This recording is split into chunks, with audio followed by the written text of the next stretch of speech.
So, SmackDown, go ahead. Oh, SmackDown was a show. Oh, it wasn't a very good show. The main event was good, although not nearly as good as the main the pay-per-view. And I have much to say about that main event, but go ahead. well, I won't cover too much of it then.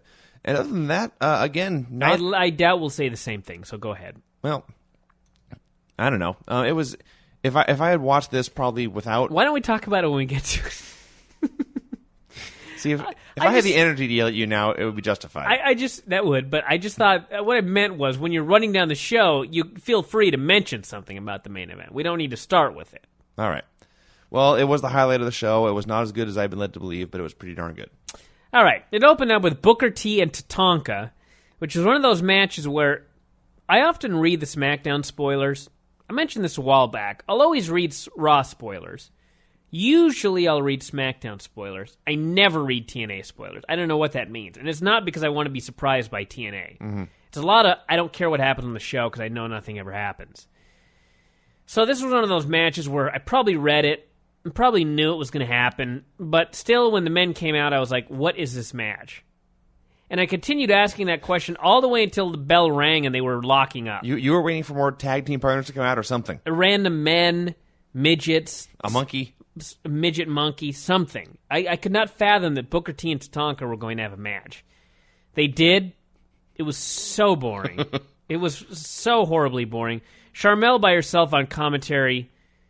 Not the same. No. In fact, this would have been significantly better with Tatanka versus Sharmell and Booker on commentary. It actually would have. Any different combination than the one that they had would have been, even Tatanka on commentary would have perversely entertained me as Booker T and Sharmell had a match together. But so anyway, this was the worst of all available options. They had a boring match. And then the Boogeyman appeared, and he caused Booker T to lose to Tatanka. Yeah. Don't look at me. It's not my fault. He caused Booker T to lose to Tatanka. Tatanka pinned Booker T. Yes, he rolled him up and pinned him. There's no justifiable reason for this. Correct. We were just talking about justifications for different things. There is no justifiable explanation in the world or reason for Booker T to lose to the Tatanka. It's just wrong. It was just wrong. They could have done the exact same thing with Booker T pinning him. Yes, or a count out or something stupid. The only thing that saved this was Boogeyman rose from the depths of the front row behind Sharmell. And all I could think was, how the hell did he get down there? That's what I was going to ask. Not one person in the crowd noticed the huge black man with red face paint and a staff. And froth going and froth and worms. He snuck to the front row and no one caught him. He did, and he snuck up. He did. He rose from behind the barricade about 2 feet behind Sharmell. It was wacky. It was very wacky. And, the show did a very poor job of really building to any Mania matches. Except one. I guess we'll just get to that when we get to it, you geek. The Booker, Mark Finley. Henry. Oh, that. Okay, yes. Oh, God. See, those are things I feel justified to throw things at you. Because I just feel like that's so obvious. I will admit that when I was dieting, yelling at you for the chick that broke her leg. See, you don't even remember her name now. It's Ashley. That may have slightly gone over the edge, but still thinking back, that was the most obvious choice of somebody breaking something on that show. I'm afraid if you presented me with a roster and said pick one person who would break their leg, I probably would have picked Ashley. That's right. So I did feel, but this was another example. I mean, that was. Aside from the main event, the absolute best thing on the show was that fucking brawl. It went on like 10 minutes and was great. Okay, yeah. So anyway, let's move on before I flip out. They did a tail of the tape for Undertaker and Angle. Just fine until you saw the disparity between the two men, and I thought Kane won. What can you do? Randy Orton faced Super Crazy. A fantastically heatless bout early. And a few weeks back, we saw Rey Mysterio and Sylvan. There seems to be a concerted effort to take heat away from the main event of WrestleMania in any way possible. This was a great job doing it. They had a competitive back-and-forth match. Why? No good reason. No justifiable reason. There was a lot of... In fact, so far on this show today, the most justifiable thing is me yelling at you. Wow, think about that. Yes. Why? Why would Super Crazy be competitive with Randy Orton 4 weeks before the main event of WrestleMania? Outright stupidity is why. Yeah. Randy Orton should have killed this man. Rey Mysterio should have slaughtered Sylvain Grenier. Instead, so who else is in the match? Angle? So next week, I guess we'll see Angle going to a competitive match with Little Guido. There you go. Although, actually, that match probably would have great heat, just because Kurt Angle's the one man of the four that can do that with anybody for some reason. Fans seem to always think he can lose. Remember he had that match with Bubba Ray Dudley for the world title? Yes. Fans believed that Bubba Ray Dudley was going to win the title from Kurt Angle. That's how great Kurt Angle is, kids. So anyway, Randy Orton won with the RKO, and that was that. Hideously dull. Yeah. JBL hand surgery footage aired. I'm to the point now where I just move on when you give a one-word answer. Good. So. Eminem versus Matt Hardy and his new weekly wacky mystery partner, The Animal. The Animal came out to be his partner. Don't know what happened with the old wise Indian, why he parted ways with the young upstart. We never got the skits, never got an explanation. There was no teepee, no peace pipe. Maybe that was the problem. They didn't smoke together. That may have been it. In fact, I bet that is the reason, now that I really think about it. The drug testing came down, and peyote is on the list. Actually, it's not, now that I think about it. You found a loophole. I did find a loophole.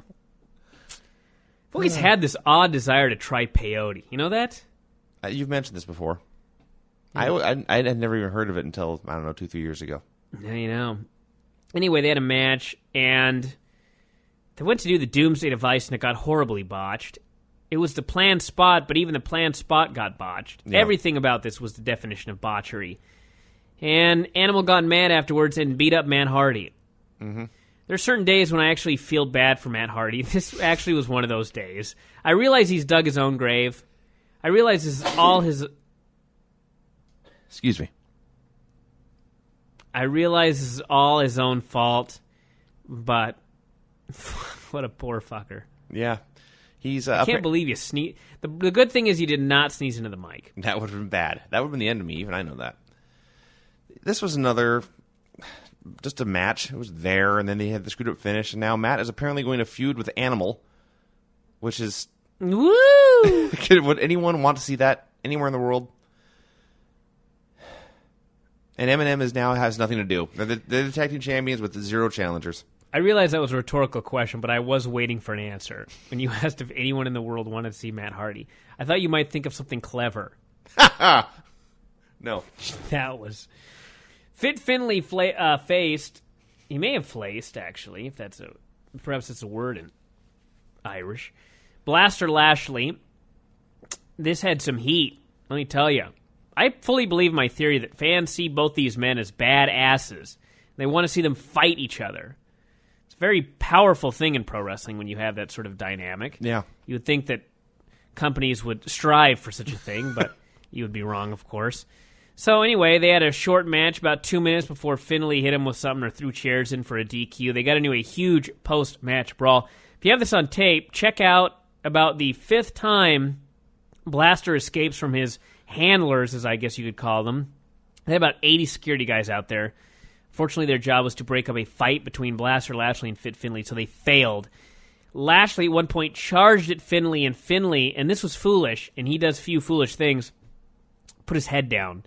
And it appeared to have he was walloped in the face by a knee, and he immediately went down holding his head, and I thought... Oops. That was very dumb of you, but they had an awesome pull-apart. I was so excited to see this match after it was over, I must admit. Yeah. Very, very excited. And it's so simple. The issue between these two men is, I want to fight you. Yes. I think I can kick your ass, and I want to do it. I hate you. I want to beat on you. Yes. End of story. Yep.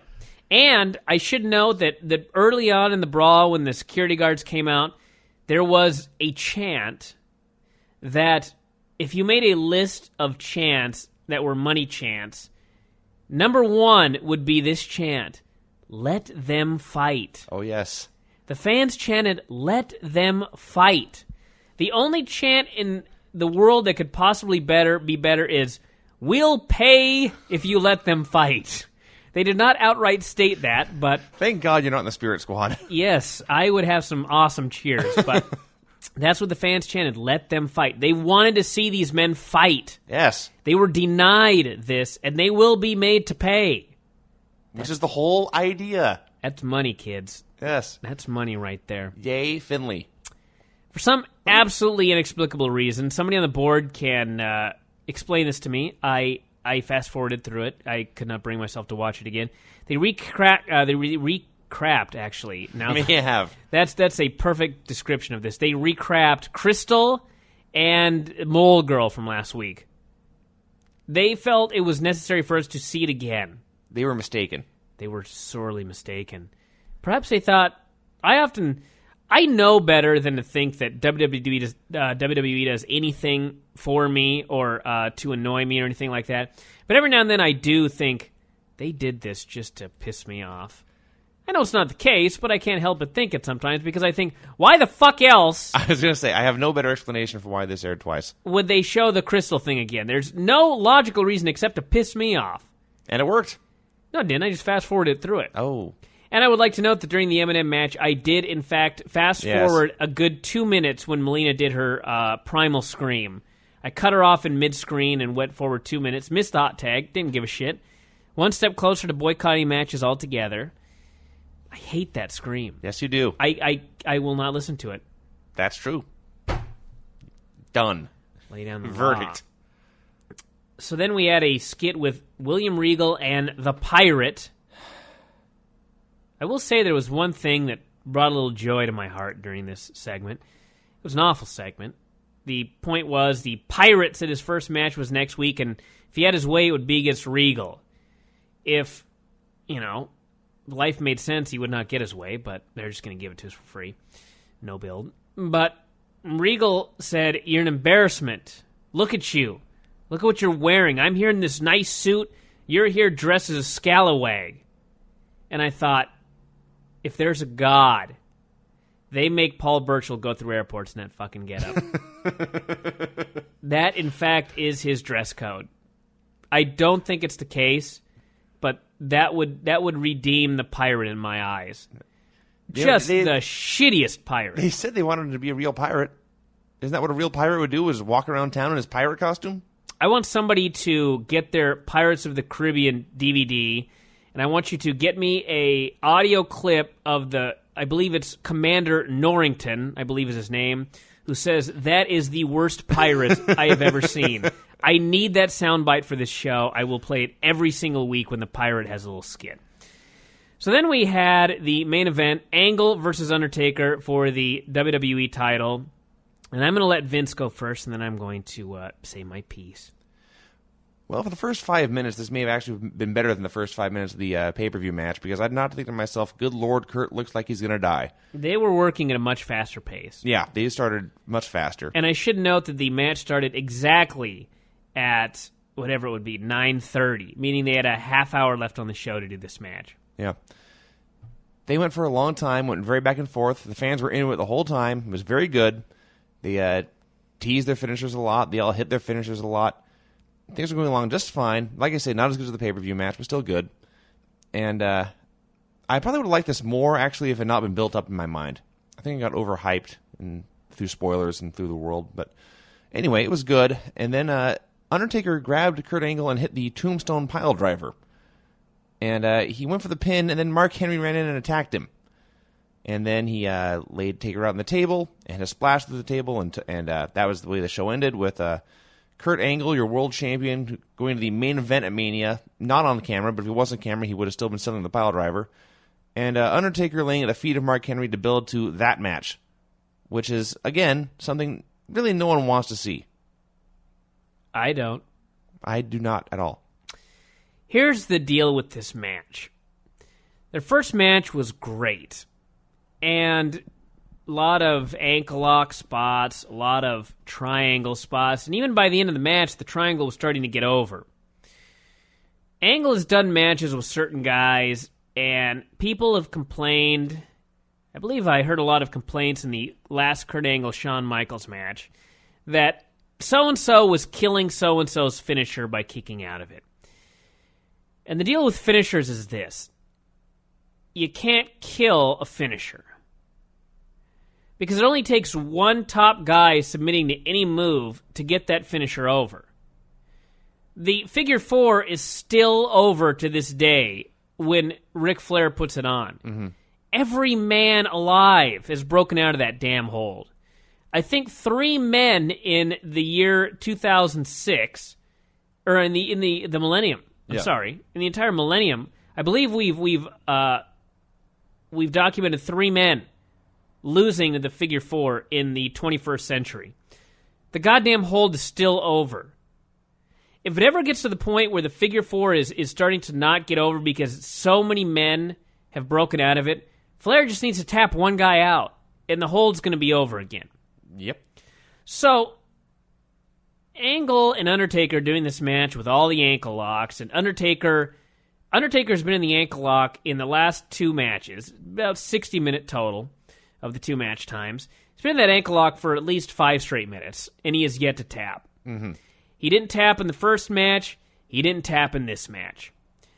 He did not kill the ankle lock. Because if Kurt Angle put that ankle lock on somebody next week, the place would go fucking nuts, and everything would be fine. However, Undertaker's got to tap out.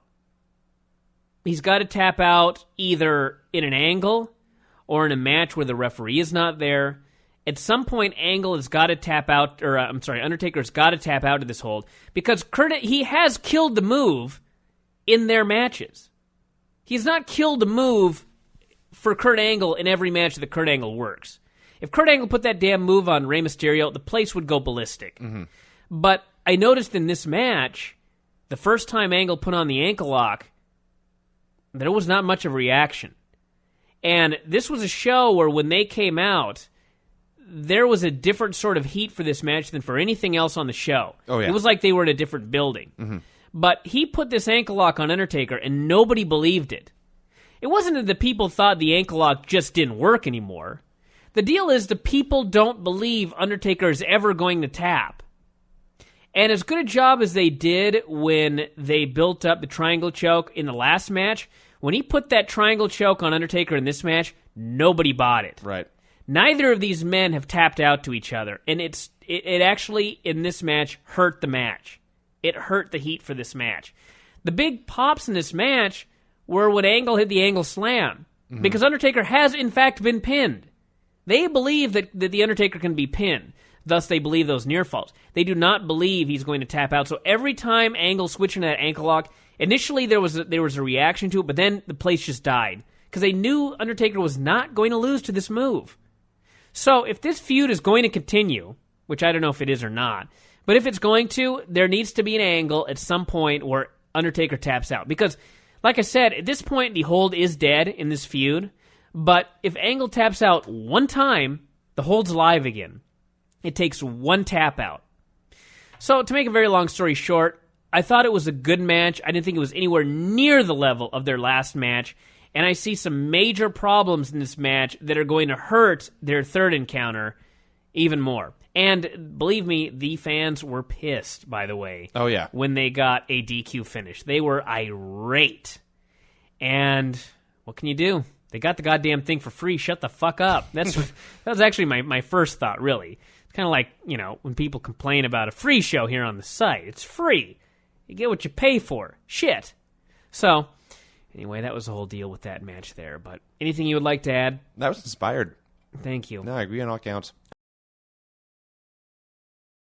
SmackDown main event also seemed to go on forever, and the post-match went on even longer. Past eternity. I thought the match was really good. The post-match was too much stuff, but the match was just perfectly fine. And I think after Mania, Kurt and Ray should be a team full-time. I know it won't happen, but... We'll talk about that when we get to the match. Daivari and Mark Henry came out to open up SmackDown. Daivari said they were... What? It has nothing to do with it. I've been talking and writing and doing updates. I'm just tired right now. Okay, that's okay. Why don't you talk a little bit about the opening segment? I need a break. Well, it was certainly not the worst opening segment you ever saw. Daivari talked for a bit. He said Mark Henry was strong. Mark Henry said he was...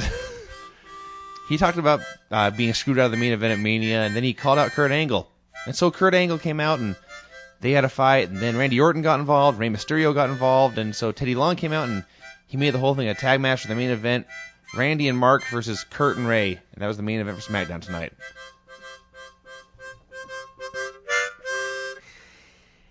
You know, I've often had you go on your own, and maybe it's just me, but it's kind of a little boring. You've mentioned this. I thought I'd give a little accompaniment, so I hope that helped everybody there, and it made me feel a little bit better. So, Finlay faced Lashley. It was a Money in the Bank qualifying match that never took place because they got in a big brawl. They brawled all the hell all over the place, and outside, they were beating the piss out of each other. Yes. There was broken glass everywhere. There was the thing you ring the bell with, which they've given a wacky name to. Perhaps it's some sort of Irish... The shillelagh? What the hell is a shillelagh? I don't know what it really is, but Finlay just carries a gnarly little stick. It's the thing you ring the bell with. No, that's a hammer. No, but that's what he first used as this weapon. Maybe Remember the very first time he went out and he got the bell ringer? Okay, since then, like they've called it a shillelagh. Well, no, it's a different item. No, I believe it's the same thing. You think they ring the bell with a gnarled piece of wood? Sure. All right, I can't prove they don't. Why not? I mean, look at some of the bells we had for ICW. Because, it's the exact same scenario. Same quality action. Well, I mean, really, it's the bell that makes the noise. It's not the thing you hit it with. I could hit the bell with your head, and it would still make a ding noise. Probably a very impressive ding noise. Yeah, so they could have used the shillelagh to ring the little bell. So they had a fight. Perhaps, what's the ring announcer's name? The fat guy? Ken Hamlin? Oh, the other fat guy. The one on SmackDown. Oh, Tony Chimmel. Tony Chimmel. Perhaps he's an Irishman. And he uses a little shillelagh to ring the bell. Sure. Anyway, he was beating him with the shillelagh outside, and they brawled on top of this car and everything like that, and Lashley gave an exploder to the same inept security crew that they used on Raw, I might note. These guys were such geeks. And he gave this guy an exploder, but thankfully there was a laundry basket for in him the parking to lot. land. Yeah, just outside by a car. Perhaps it was what they carried the laundry to the building in. And Lashley attempted to tip over a truck. And these fucking security geeks were so inept that instead of moving Finlay, the whole deal was Finlay was on one side, Lashley was on the other, and Lashley was trying to deadlift the truck and crush Finlay. Instead of trying to move Finlay, they just tried to stop the truck from tipping over. Yes. I was like, this is a hell of a crew here. They failed. The truck got knocked over, but I guess Finlay had saved his own life. But this was a great brawl. This was 5-star entertainment. This is the best feud on SmackDown. Yeah. It's two guys who want to beat the shit out of each other. And And people believe it. And people believe it. And that's the end of the story. That's all. Yeah. It's so simple and it's so beautiful. And I cannot wait for WrestleMania to see that match. Speaking of The Miz, a promo aired for his SmackDown debut. We can't escape him. He's everywhere. And I'm going to laugh my ass off when he comes up as a babyface and he's immediately hated and they just can't figure out why. Yeah. Because this promo, and I think this is the one he used. It was either to try out for the Real World or try out for Tough Enough. I forget which one. I would strongly suspect Tough Enough, seeing as Tao, He was on both shows. I know, but why would they use the audition tape for Real World and not WWE Tough Enough? That's an excellent point. Thank you. Go on. Okay. Regardless, he's a prick. And that's a hell of a continuation there of the speech you were giving. That's what I was about to say. He is a colossal prick, and everyone's going to hate him. And if not, I will hate him enough for everyone, so it'll all work out. Everybody says they watch the tapes in Ohio Valley now, but they don't. It's possible. Oh, WWE? No. How the hell could they watch it and bring this guy up? He's acceptable in the ring. I will give him that. Oh, I've seen much worse. I've seen much worse wrestlers. It's like I say, if he was a manager, he'd be awesome. If they bring him up as the new, are you getting ready for a shoot fight over there? I am. Those are Brian's knuckles. If you couldn't tell. Just want to make sure I leave a nice imprint on your head when I punch you. Go on. Right.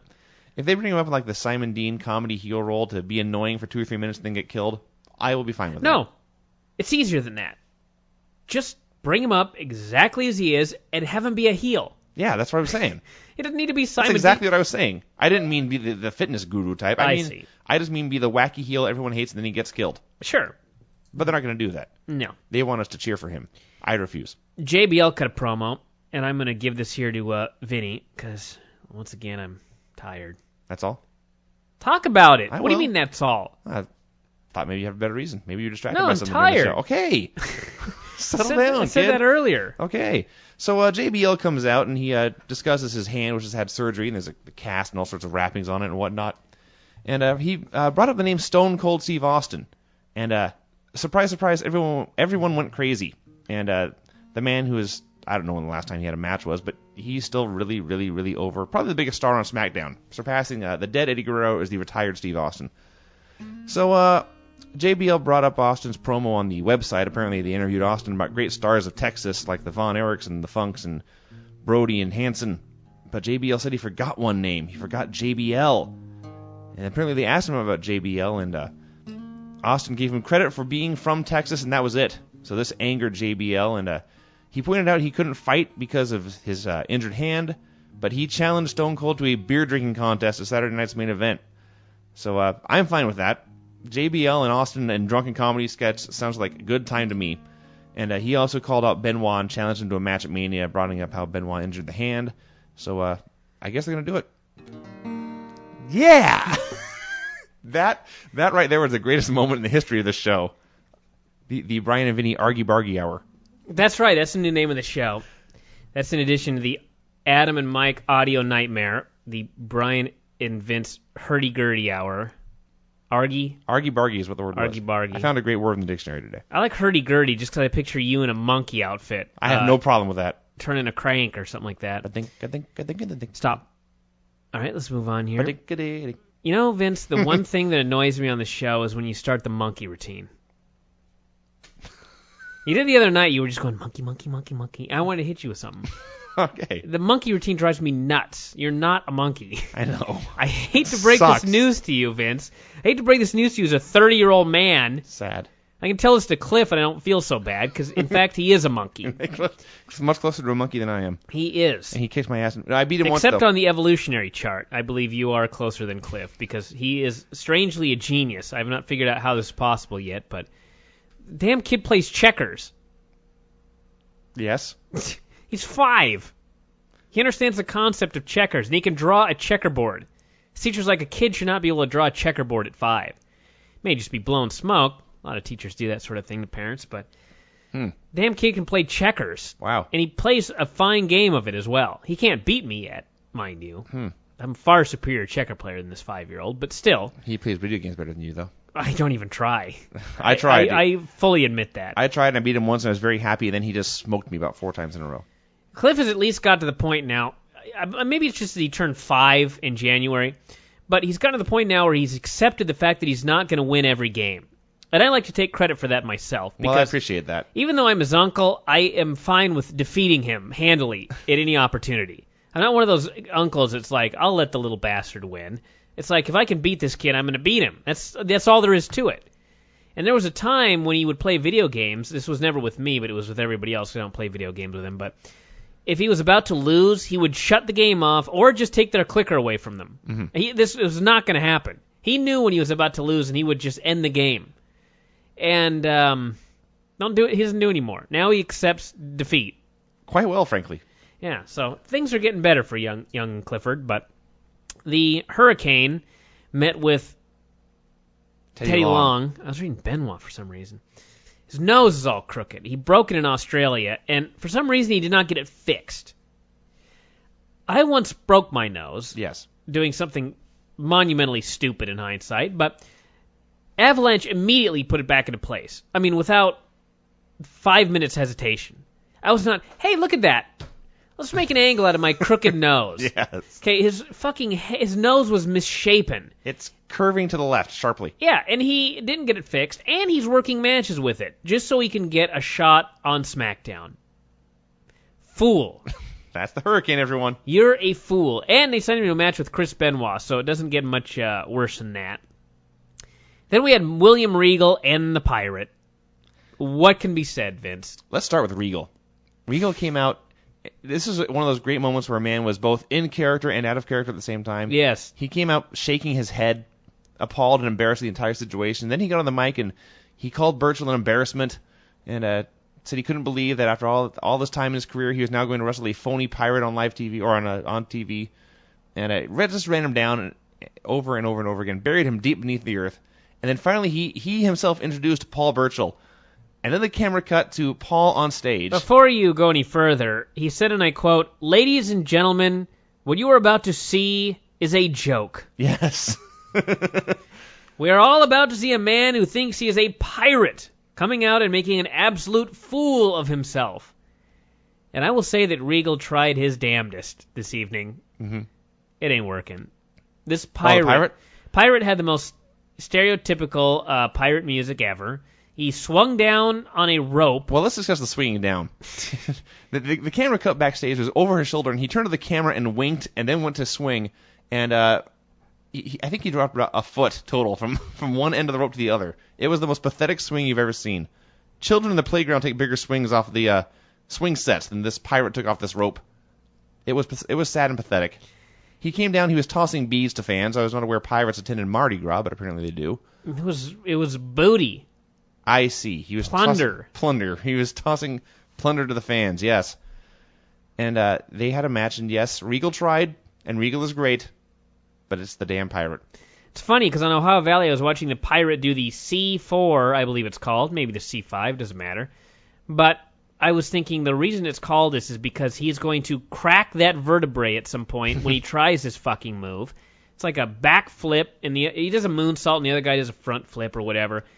And I was thinking that after watching it on Ohio Valley, and sure as shit, he landed on his head here, and Regal almost landed on his head, and thankfully no one died. That would have been very bad. This is not the sort of finisher you can do to any man. No. He needs a new finisher now. Yes. And match was bad. Although we can now say if there was ever any doubt, William Regal is definitely better than Charlie Haas. Regal is so awesome. Oh yes. He tried so hard, and it just did not work. I give this gimmick 6 weeks officially. Just want everyone to know that. That seems at least 3 too long. Tease came out. Yay! For a great segment. They were talking about the Boogeyman. They were unhappy with him. They got a lot of letters from people all over the world, talking about, this problem, the Boogeyman. This is Booker T. Was that said. a direct quote? Yeah. He said he'd show us what they were talking about. There was the Bruce Gordon of the NAACP who said the Boogeyman was a bad role model for minority children, rolling back all the gains they'd made in the civil rights movement. Someone from PETA, that's right, said that Boogie, what he did to worms was cruel. Yes. Cruel! And then someone from the President's Council on Physical Fitness, perhaps Arnold, said, and I quote, "Eating worms is not healthy, it's not sanitary, it's a horrible nutritional choice." In fact, that was not from the President's Council on Physical Fitness, because I believe worms are a great nutritional feast. I've heard that. If you actually break it down, but anyway, he wanted Teddy to come out and handle the Boogeyman problem. You're reading the last letter. I forget what it said, but it was from the editor of Worm Digest. That's right. Worm Digest wrote in. They were unhappy as well. Anyway, the Boogeyman problem was solved by Teddy Long when he signed a match for Saturday night's main event, Booker and the Boogeyman. Yep, they're going to wrestle. I was trying to figure out why all these brothers can't get along. You know what I mean? It's the Boogeyman, Booker T, Sharmell, and Teddy Long all having this little feud. Oh, yes. That's why the NAACP wrote. That's true, Not because of just the Boogeyman. But anyway, they had this little deal, and then the Boogeyman came out, and Booker and Sharmell fled in fear. You're forgetting the key point when smoke began to pour forth from the letter bag. The mailbag, The mailbag, and they turned the bag over, and the bag was full of worms. Yes. Oh, yes. Very wacky. This is a fantastic hokey segment. It was a 200-star segment. I loved every instant of it. Booker and Sharmell are just the greatest human beings in the world. Thank God they found each other. It is. They're such... I mean, even a hardened asshole like you, a bachelor for life, has to shed a tear for the relationship that Booker has with his beautiful wife, Sharmell. I don't know. They are such a beautiful couple. They just... I don't know that I actually believe in the concept of soulmates, but Booker T will never find a better woman for him than Sharmell. Never. They are perfect for each other. They are perfect for each other. Like no couple I've ever seen in wrestling, so... Or the world. Of course, I'm just talking about on-air couples, because I'm sure there's some great off-air couples as well, but just a fantastic duo. We love them. We do. Jillian Hall and Crystal had a stripper match. We don't love them. Crystal won. Oh, now you're turning on your girl? I've never said she was... I've said she was nice and pretty to look at. I've and never that's said all she was this match exciting. was. Well, that's fair. So explain yourself. It went too long. It took too long to get naked. That's true. And I will say that Actually, I got to give him credit. This went way too long, but it never was awful. It never was awful. It was better, except for the last match with Trish and Candice on Raw. It was better than every women's match we've seen this year from this company. All right. Sure. So continue talking about the segment, Vince. I'm giving you The Office here. The Office, I see. That's an insider term, kids. I never... That explains why you just... I finally figured it out. Yes. You smartened me up tonight. All right. Go on. So anyway, they had... That means it's your turn. Oh, thank you. To put it in So now I'm winning on you? Yes. Now you're winning on me. Go on. Okay. So they had every cat fight you ever saw. They rolled around. They threw some kicks. They threw some forearms. They did not do the spot where they roll over the ref, which surprised me. And after... You're saving that high spot for Saturday night's main event, maybe. maybe. You gotta save it. You gotta pay to see that one, or save it for the big show. Just keep talking. Thank you.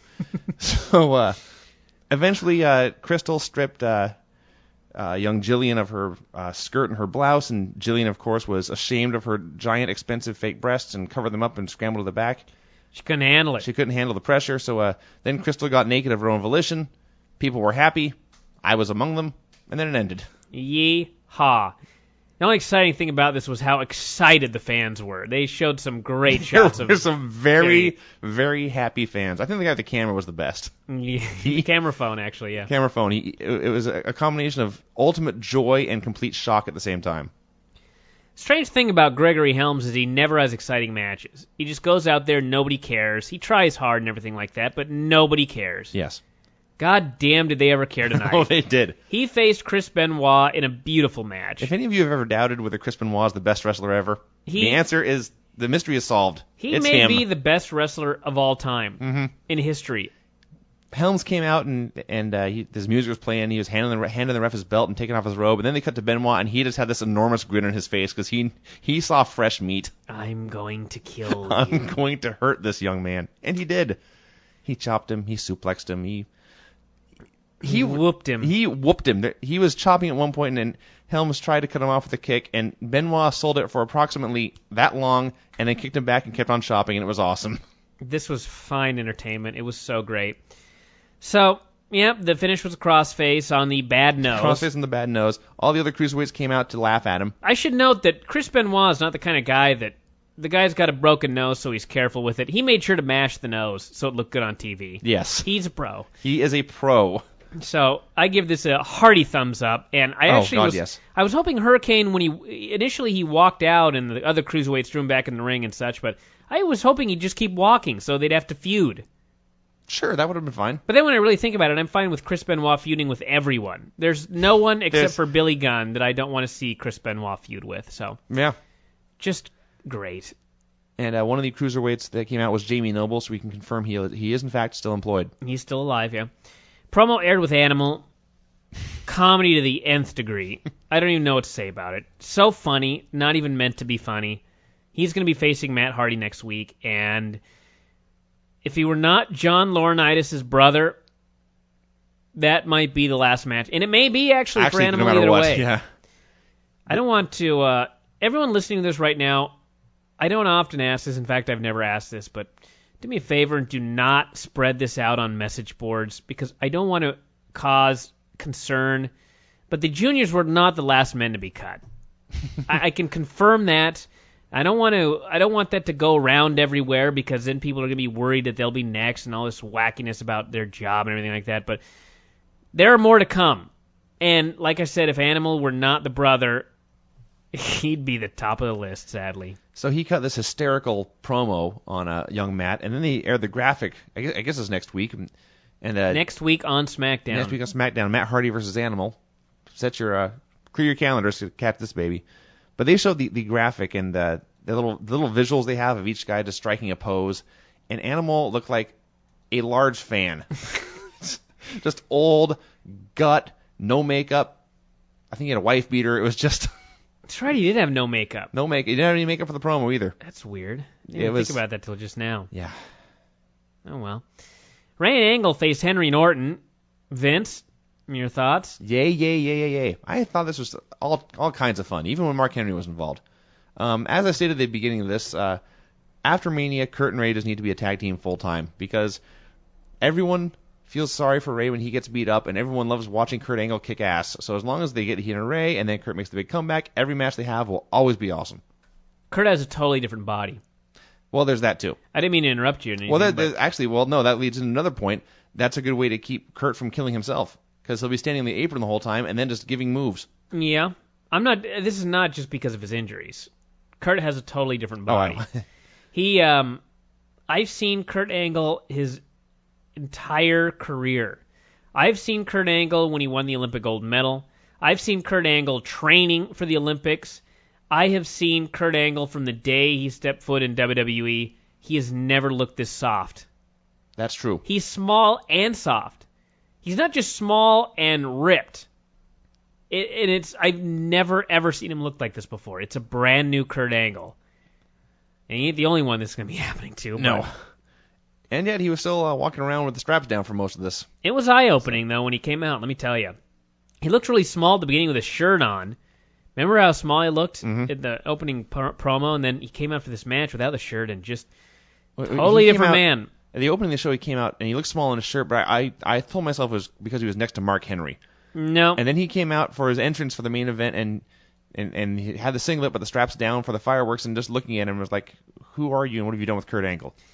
Yeah. But then he went to wrestle, and it was the same guy. So anyway, it was a schmoz, no finish. Henry just, for absolutely no reason whatsoever, crushed the ref. He was actually winning on them at the point, yes. Which made it even more stupid. But so there was a big schmoz, everything like that, and eventually Henry put Angle through a table with a splash off the middle rope. Took forever to get this spot set up. So anyway, when it was finally over, Henry was standing there in the ring looking mean. I was finishing up the report as I always do, but no. There was more. There was more as always. Lights went out. Entering the arena was the Undertaker's dong. There's a Photoshop for you kids. No, wait, please. Blue fist. Blue fist. That's not necessary. Do it for Buddy Wayne. Undertaker's dong entering the arena. But anyway, it entered the arena, and his voice challenged Mark Henry to a match at WrestleMania, and it was a tepid response because it was like, who wants to see that? Who wants to see Mark Henry versus Undertaker in a casket match? No one. Oh, yeah. Casket match. Yeah, I forgot about that. Which actually made Mark Henry more scared. God knows why. But I didn't think so. Yeah. I thought the only good thing about this was that Henry was like, okay, cool. Well, initially he was kind of he's not bad with the subtleties. I see. He was sort of looking around, and when the dong sounded again, he looked up and everything like that. But then he sort of got the all right, fucker, come on, okay. Which was fine. So it was good, but he did seem a little more worried when the casket stipulation was thrown in. But that's the end of the wrestling. Vince, let's get on to the SmackDown program. I don't know if I remember anything on the show. It's been 48 hours since we watched it. Well, it's a goddamn Wait, good no. thing. We watched it last afternoon. It's been about 36 hours since we watched it. Thank God you have notes. Lashley and Finlay in a Money in the Bank qualifying match. They have lumberjacks out there? There's a lumberjack qualifying Money in the Bank ladder match. I do remember that Finlay won. I remember that thinking how kind of weird that was. They weren't just doing Finlay and Lashley at Mania. Well, Lashley would probably end up in the Money in the Bank match. I know that now. This was good. Lashley's picking up. He's starting. When we talk about carrying yourself like a star, he's starting to pick that part of it up. Just the way you walk around the ring, the way you pick a guy up. I've got to interrupt you here for a moment. Lashley did look very good in this match, but I don't think everyone should get ahead of themselves yet. He's having these matches with Fit Finlay. Indeed. I mean, look at how many people have been hired based off matches with Kurt Angle. Never hire a man off one match with Kurt Angle. Or two matches. Or, yeah. Yeah, wow, Marty Jannetty looks great.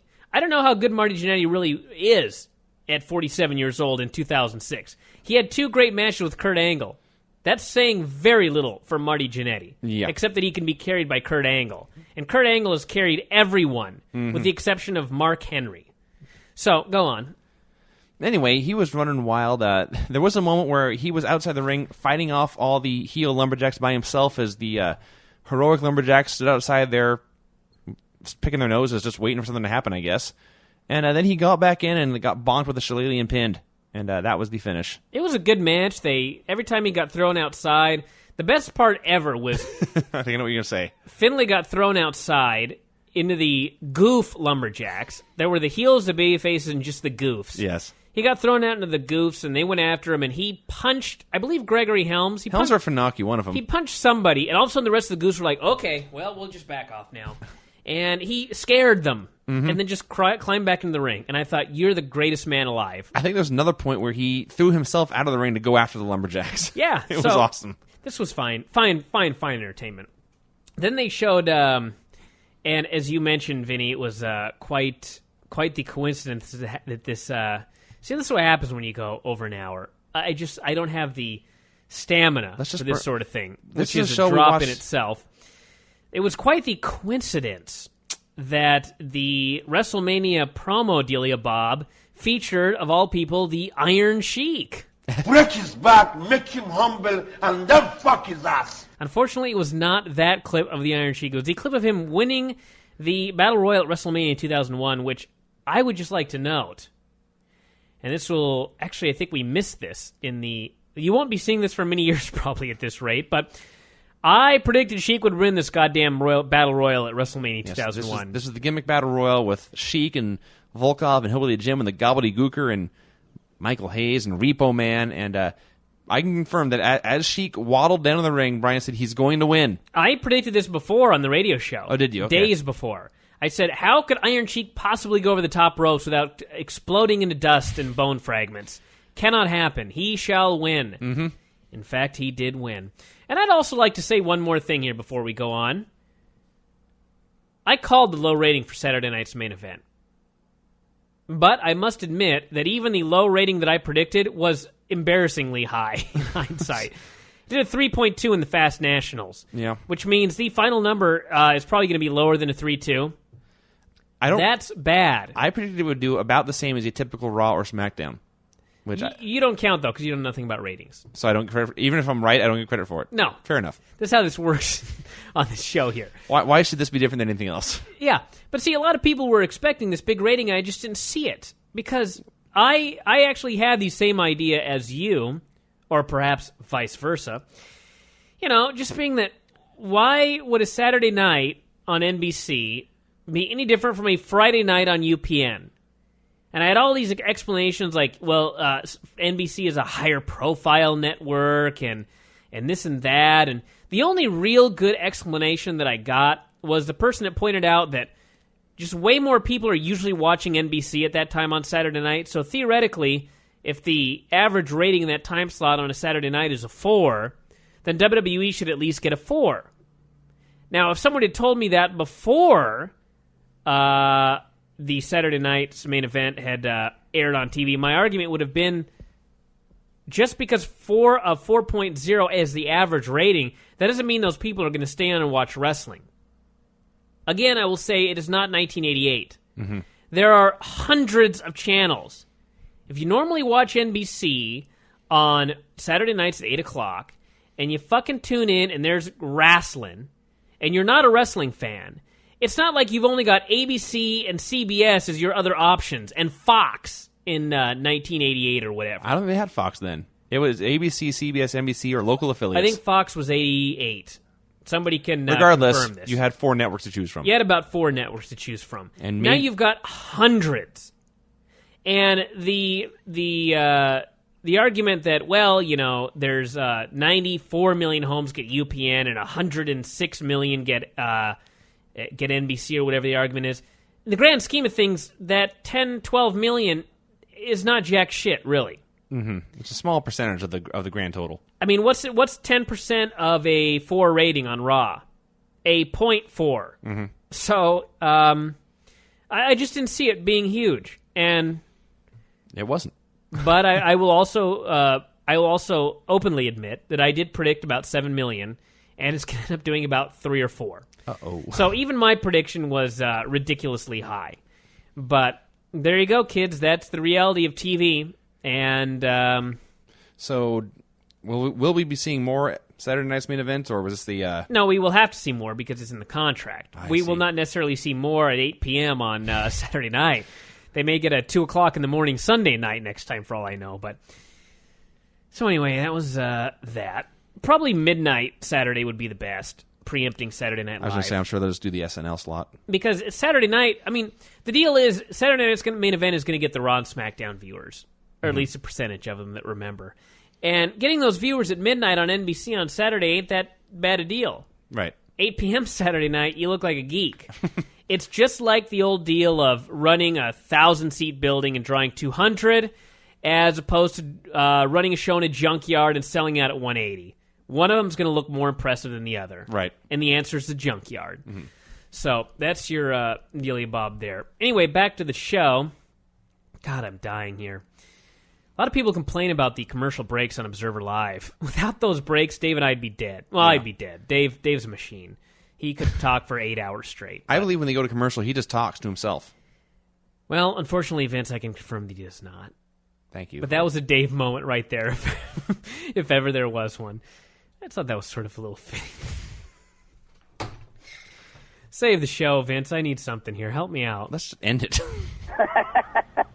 So anyway... People expect 3 hours tonight. That sucks. That actually reminds me of last night, something else we forgot about the MMA show. Chick gets in the ring with a sign that says 3. She works us with a third round after the main event. Did we actually talk about that? No, we didn't get into that detail. The main event, since they were pride fights, they were basically Bushido rules. They were 2-round fights. We weren't sure if the first rounds were going 10 minutes or not. It seemed by the end they were going at least 70 minutes. But they did this... They fought for 2 rounds, and we all thought, okay, it was over. And then the ring girl comes out with the 3. And I looked at Brian, and by this time I couldn't sit in this chair anymore, so I was standing against the wall about 20 feet away, just leaning against the wall. And she brought up the 3, and I looked at Brian, and he looked at me, and we were ready to charge the ring and take this girl out. People say that married couples can read each other's minds. And we're closer than that. People have made comments about Vince and I being married and whatever. But there are moments when we undoubtedly read each other's minds. And when this sign, when this number 3 appeared in the ring, we both looked at each other with the exact same thought. We've got to stop this.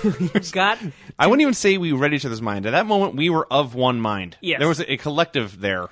So anyway, the funny thing was, this was 11:20 at night, and she held up the sign, and initially there were boos, because everyone's like, we want to fucking go home. It turns out she was wrong. There was not a third round. She was just a bimbo or something of that nature. And when everyone figured out that they were not getting this third round that they did not want, they started chanting 1 more round. And I was like, fuck all of you. I was in the back chanting 6 less fights. 6 less fights. Fuck those guys. Fucking so retarded. So I also want to point out that when we say they brought out the big number 2 and the big number 3, these were the most ghetto ring cards you could possibly imagine. They went to Kinko's and said, I need a big 2. No, they didn't. They got an 8.5 by 11 piece of paper, and the ring girl used a black Sharpie and made a 2. I swear to God, that's all they did. Just this flimsy, handwritten, lame 2. So anyway, the point of the story is the fans were chanting 1 more round, 1 more round. The ring announcer went and started talking with the referee. The fighters were still in the ring. And then finally the ring announcer, who was not Bob Sapp at this point, he was just some random goof, goes, you guys want to see a third round? Yeah. Everyone's going, yeah! And he goes, well, you ain't going to get it. And that was the end of the show. And that right there is the answer to your question about whether you're going to get a 3-hour Brian and Vinny show tonight. You just ain't going to get it. Eminem was backstage looking at Vince's muscle and fitness and drooling. Melina walked up, wanted to look at it, and of course, they had been shielding a Playboy. It is now the 8th grade. Oh, yes. Which actually, for these two, I have no problem with that. Sure, it's fine. But the repulsive part was then she had to take the Vince Playboy off to use for her own personal means or whatever her deal was. And luckily, Joey Mercury was appalled at the thought. The funny thing is, this activity is it's actually more masturbatory for Vince than it would be for Melina. That's the whole point. Yeah. I did like the part where she asked him to explain the presence of the Playboy, and Nitro said, I have an answer. Joey's a pervert. This is one of those rare moments where Eminem is Eminem, and it was wonderful.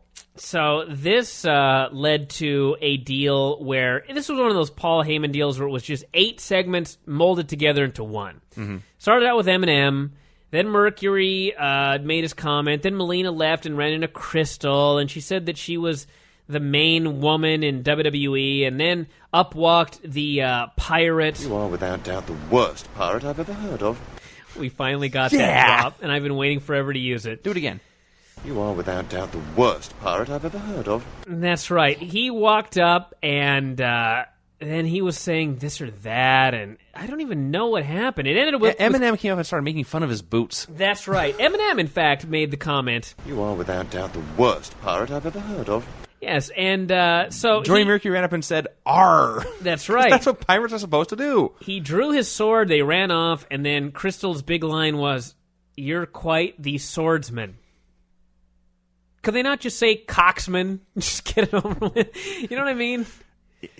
This whole So lame. segment So lame. murdered me. But anyway, Charmel was freaking out backstage about worms and such, and I cannot figure this out because in hindsight, we never figured out what it was. He gave her a box. Booker T gave her a box. I guess it was the beekeeper outfit. Yeah.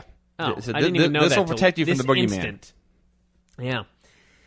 So after commercial, we witnessed Booker T against a man known as the Fire Jeremy Young. Yeah. Well, I was trained by the chef. I have no idea who this man was, why he was given a nickname. He was just the Fire Jeremy Young. This was a squash match, and I demand one squash match a week on Raw and SmackDown. Just a 3-minute thing. Booker T beat him up, took everything. The dude hit like 2 punches, and then Booker hit a spinebuster and the axe kick, and it was done. And Yep. just a beautiful thing to watch. And the Fire Jeremy Young took a fine beating. And a key thing here, I don't mean this as a knock, but he clearly was not a major league guy. He was an indie geek. He had an indie body. He had indie gear. He had an indie haircut. Those guys should be training people. and his presence made Booker T look that much better. They should do this all the time. Yeah. So the match itself was fine. Unfortunately, there was other stuff going on, and that is that Charmel came out in, for God knows what reason, a beekeeper costume. She's afraid of worms. She's afraid of worms, and apparently worms can't get to the beekeeper costume. She did have the tiara on top of the beekeeper's helmet, so that they do get points for that. But the whole thing was just dumb. There's not fighting bees. She's afraid of worms. I don't know if someone saw Candyman and said, "Hey, there's a scary black guy in this movie, and he's related to bees." I don't get it. What? You ever see the movie Candyman? No. I saw it a long time ago, and had Tony Todd, and you say Candyman 3 times, and he appears, and there was something about bees in it. They were all over the place in that movie. But do you have a better reason for her to be wearing a beekeeper costume? Because she doesn't like worms, and it completely protected her body. Well, then why was she still scared? Because the boogeyman might have tried to rape her. Well, there's that. He might have tried to humble her like in the old country. So anyway. Boogeyman came out, she freaked out. And Well, no. His music played, and T and Charmel were they didn't know where he was coming from. They didn't know he was coming from the ramp. They didn't know if he was coming through the crowd. So finally, they decided to hide under the ring. They dodged into the ring, and a few seconds passed, and then they came screaming out of the ring because came screaming out from under the ring because Boogeyman was already under there. And that was that. And they went to the back, and they were scared, and Boogeyman climbed to the ring and did the boogie dance, and it ended. That actually didn't bore me, but I'm intrigued by what this drop is. It just says kids.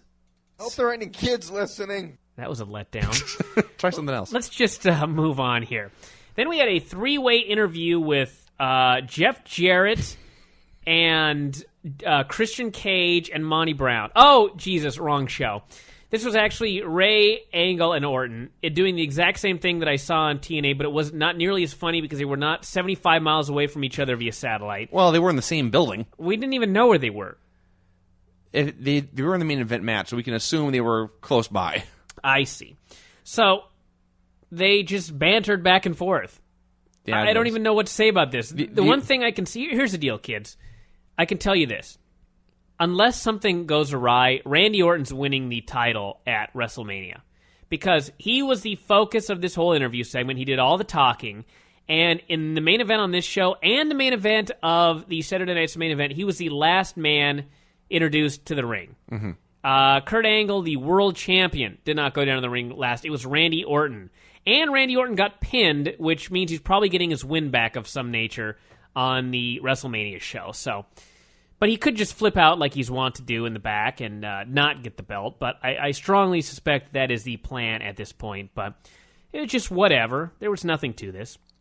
There was only one moment.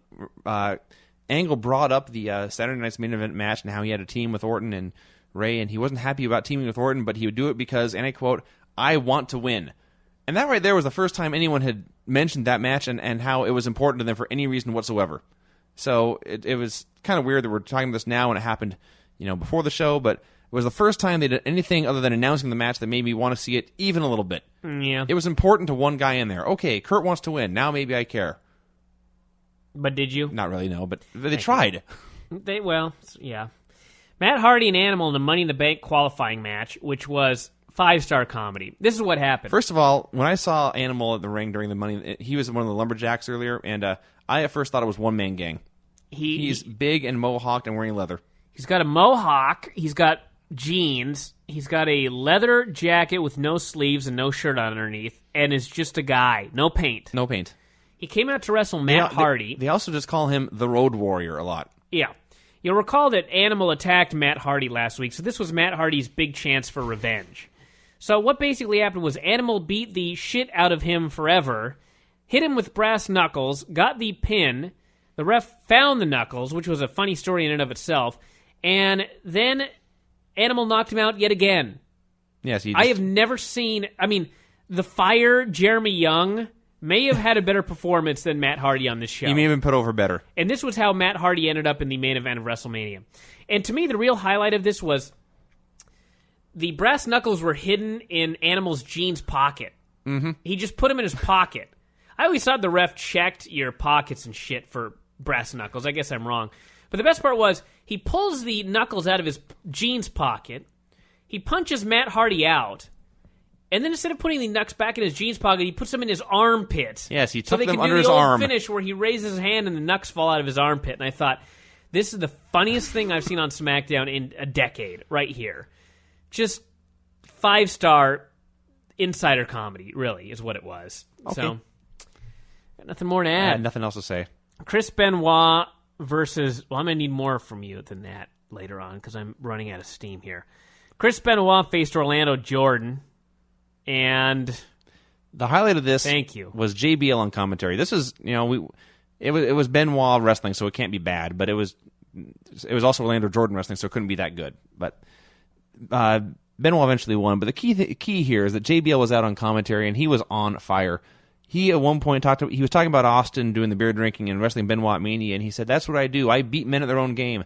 I can out-drink Steve Austin, I can out-wrestle Chris Benoit, and I can out-eat Mark Henry." And then he kept moving on. It was perfectly done. He didn't let it hang out there. But eventually, Benoit won with a crossface. Like you did? What, run out of steam there? No, let it just hang out there. Well, JBL is funny, you see. Okay. You know what we need? Somebody get me a drop of laughter and a drop of applause. If anybody can find those, I would greatly appreciate it. That way when Vince, instead of using awkward silence, we can just have a laugh track.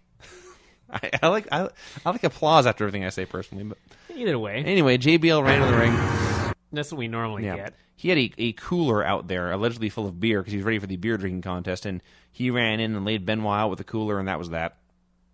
That was, in fact, that. There's nothing else to say. Mark Henry cut a great promo. It was actually a really great promo. He said, "I don't fear Undertaker like everyone else. I don't fear the casket. I'm going to kill you." That's basically the promo.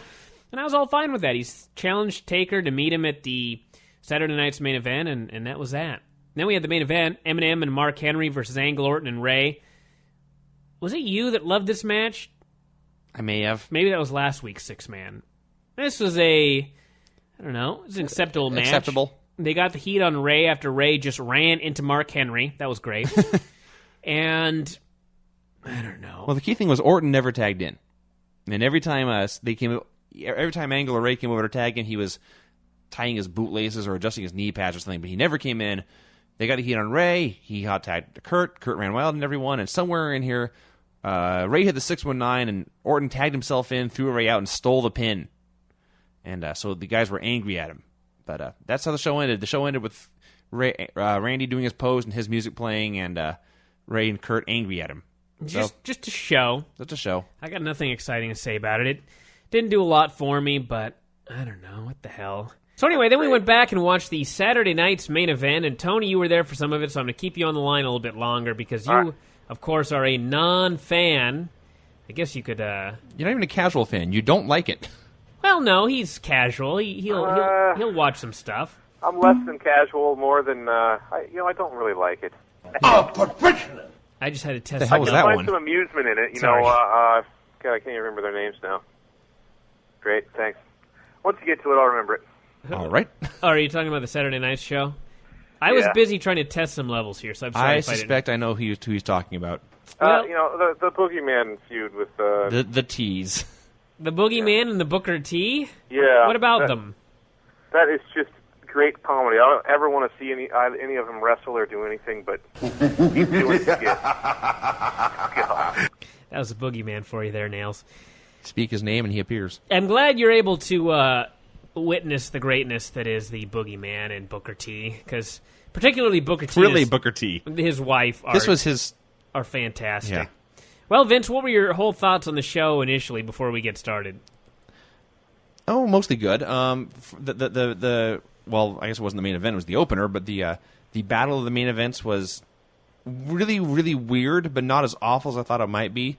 The show as a whole was greatly entertaining, despite almost no good wrestling. And the main event was an acceptable street fight that kind of pushed the Mania match between Vince and Shawn.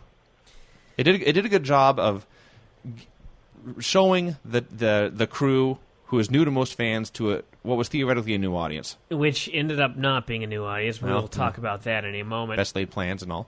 I liked the show. I thought it was a good show. I was not as blown away as a lot of people were by this show, but I guess we'll get into that as we get It was into definitely it. the best show I watched this weekend. They did open up with a whole bunch of Delia Bobs with Vince, Shawn, Shane, everybody explaining their storylines to new viewers, and I think it did a pretty good job.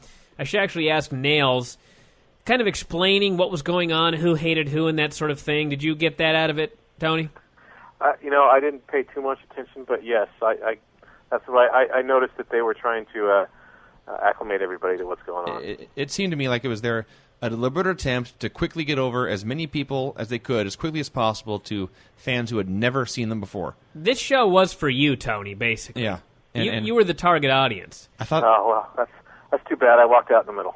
Well, you made it an hour and something, so at least they got you. Yeah, but I was eating. That's also true. For the whole hour and a half, we'll mention. They had a new set. They had lots of pyro. They had a giant new screen. A lot of people were very excited about the ring. There were white ropes. The white ropes were a winner on the F4W boards. Yeah, I mean... I noticed it. It's good that they did something different. They didn't just use the SmackDown set. The whole show did seem like a special event. Yes, it Did did. you say white rope? Yeah, The ring ropes were white. Yeah. Oh, okay. And our readers were... I didn't even notice until everybody started bombarding me with emails, so... I did just because everything was so different. I started to look for what else might be different in it. And I thought the ring was small, but that just might have been my weird. it did look like that Right. in shots of the opener. And I don't know if I doubt it. I can't imagine why they would just suddenly start using a smaller ring. I do not think it was a smaller ring, but Vince did mention that at some point as well, so it could have just been a odd little camera angle or something of that nature. But Jim Ross was back, and what a breath of fresh air that was. He was awesome. Thank you, Vince. I was thinking you may try to deny that on this show, but No, he was fantastic. He was I great. can if you want. You didn't like old Jim Ross? I always brought it up years ago when he was talking. He always creeped me out. I always expect somebody with a hand up his ass, actually, because he looks like a puppet when he's talking. Because his mouth, Well, there you go. That's he's actually creepy looking. Somewhere Vince McMahon is slamming his fist on his desk and saying, "I knew it." No. I think what happened is you're the first person in history, Tony, who has figured out the Jim Ross angle from about 6 months ago, where they pulled a hand out of his ass. It has finally been determined he is a puppet. You figured it out, and nobody else has. I see. It's actually pretty incredible. No one else mentioned that, but that's you. You obviously did not see that skit, and you saw Jim Ross and thought he was a puppet, so it would make sense that a hand would come out of his ass. Yeah, it just always looked weird to me. This the way makes he sense talked. to me now, Vince. This is a revelation to me, actually. Wow. It is. I'm going to have to do a big story on that in the newsletter. It's finally been figured out. I thought he did a good job, though, so what the hell? He did good, and Taz and Lawler were both also very good. They were there. It's the best I can say. Yeah. But what the hell? Hunter and Cena faced Orton, Ray, and Angle. I will say this. The match was all right. It was fast-paced. It wasn't overly long. Everybody did their stuff. I went into it thinking, what the hell is the point of this match? I went out of it thinking, what the hell was the point of that match, unless the point was to just bury the SmackDown crew. This was a burial 6 feet underground to make the SmackDown crew look like the biggest bunch of geeks ever walking the face of the earth. Hunter hit the pedigree on about 15 men. My prediction was that Hunter would pin Ray. He almost did. He pedigreed him, but he didn't actually pin him. And actually, John Cena pinned Orton, which I guess makes sense since Orton attacked Cena on Raw. But it was over, and I was like, wow, SmackDown's dead. Yeah, SmackDown sucks now, if it didn't before. I just found that all confusing. Well, join the club. We did as well. This is maybe the weirdest match I ever saw. There was a point where Hunter had the heat on Ray. He was working Ray over, and he had Ray in the rest hold, and everyone's chanting and cheering for Ray to get out, and Ray escaped, and Ray tagged in Orton, Hunter tagged in Cena, and Cena proceeded to do a comeback on Orton, even though his team was ahead, and the fans cheered it like it was a normal comeback. It's just the weirdest damn thing. Yeah, they hated John Cena. I had a revelation on the Observer show today. We were talking about Hunter making excuses, because, of course, when Angle was working with Cena, and everybody was booing Cena, Hunter's theory was, well, Angle just doesn't know how to work as a heel. Mm-hmm. He's not an effective heel. He's not an effective heel. But Hunter, of course, thinks he's the world's best heel, but Cena's still getting booed. So, my new theory is that since Cena really started getting booed around the time he was working with Angle and Jericho, who were great workers, the excuse is just going to be that Angle was working too hard. He was being too good. That sure. That actually gives Hunter an excuse to not be great, too. There is an element of truth to that. Sure. Angle was just too great. That's why the whole thing failed. I actually had this discussion with you years ago, back when you were actually wrestling, and you were proud of your ability to get people to cheer for Mr. Sexy, for example. That was the highlight of my career, really. But there were some moments where you're like, I just can't get people to boo me. And I was like, dude, A, you have a body, B, you can do stuff. You're in there with a tool, and they know he's a tool, and they don't want to cheer for him. It didn't matter, though. The whole point is you have to figure out a way. That's the whole point of working. That was why truly one of the pinnacle moments of my career was when I actually had a match with Mr. Sexy, the most hated man in ICW. I don't even know how to explain Mr. Sexy. He had like a male stripper gimmick and feathered boas, and the dudes just hated him. And somehow I had the match, and they all cheered Mr. Sexy. Yeah. I was so proud of that. Well, Kurt Angle, I guess, is not as good as you because he can't get them to cheer John Cena. That is in no way what I was saying. But thank you for the compliment. But anyway, yeah, it was a match, and I don't know. What did you think of the match, Nails? Yeah, like I said, I know it was confusing. The only thing I did was of note to me was one of the commentators said that they were talking about Ray's big heart, and then I forgot all about that. About an enlarged heart, and then we're sitting there going, wait a second, did somebody just die of that? Yeah, JR said Ray has an enormous heart, and JR said, or Lawler said, that sounds like a medical condition. And I screamed, yes, and your wrestler died of it just a few months ago. And even Ross was like, yes, it is, King, or something like that. And I thought, oh, my God. That was a faux pas. That's why Ross is so great, because Ross did acknowledge it and sort of chastise Lawler for being such a fucking geek. Styles would have been, I don't know, I'm not a doctor, or something of that nature. Whatever, Vince probably would have screamed something abysmal into the headset. And Styles would have repeated it. Sure, but... So anyway, that was the opener, and it did absolutely nothing for me. I have no desire to see Hunter and Cena still, and now I have less of a desire to see the SmackDown main event. So in all ways, other than the actual work in the ring, this whole thing to me was a failure. Yeah, no, I don't care about the SmackDown main event at all at this point. I'm still morbidly curious about the Raw main event. Nails, I got to ask you about the song "Big Time." Big time? Sure, when they did the WrestleMania promo package, did you find anything odd about a song from the 80s being used as the theme? Well, for some reason I thought it was Phil Collins, but then Vinny corrected me. Yes, I kept thinking Phil Collins, too, and Vince did know the name of the artist. Peter Gabriel. I did, in fact, know who sang that particular 80s song, as coincidental as that may be. It's shocking. But go on, Nails. Yeah, I thought that was very odd. Yeah. Do you have any desire to buy WrestleMania? Well, I never would have before, but definitely not after that. I did think their other package was pretty cool, though. The Shawn and Shane and Vince package? No, was that actually? It's just kind of was an overall. They played it also at a weird time. They did it to open the show after the promos, and then again 50 minutes in.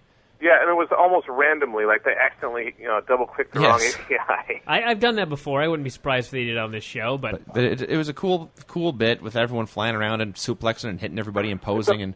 Yeah, it's a bunch of cool moves, and it didn't. I think it was to promote POD's anything. boom, if I remember right, but it was cool. Vince knows all these lame They bands. They had a lot of music on this show. Every time they played it, I would think this would be a much better song for WrestleMania. They played Boom. They played Remedy by Seether. More good stuff. And then they played Peter Gabriel. And they played Peter effing Gabriel. Then they played Phil Collins. They played Phil Collins. I'm just going to... it's Phil Collins. It's just the way it is. Different Genesis singers. Doesn't really matter. Booker was claiming he blew out his knee and screaming and yelling, and the doctor came up, and he said, clearly the man was in pain. He should probably have an MRI. And Teddy wanted to know how long that would take, which... You're the general manager of a group of wrestlers. You don't know how long it takes for them to get a fucking MRI. So anyway, the doctor said he won't be done in 2 hours.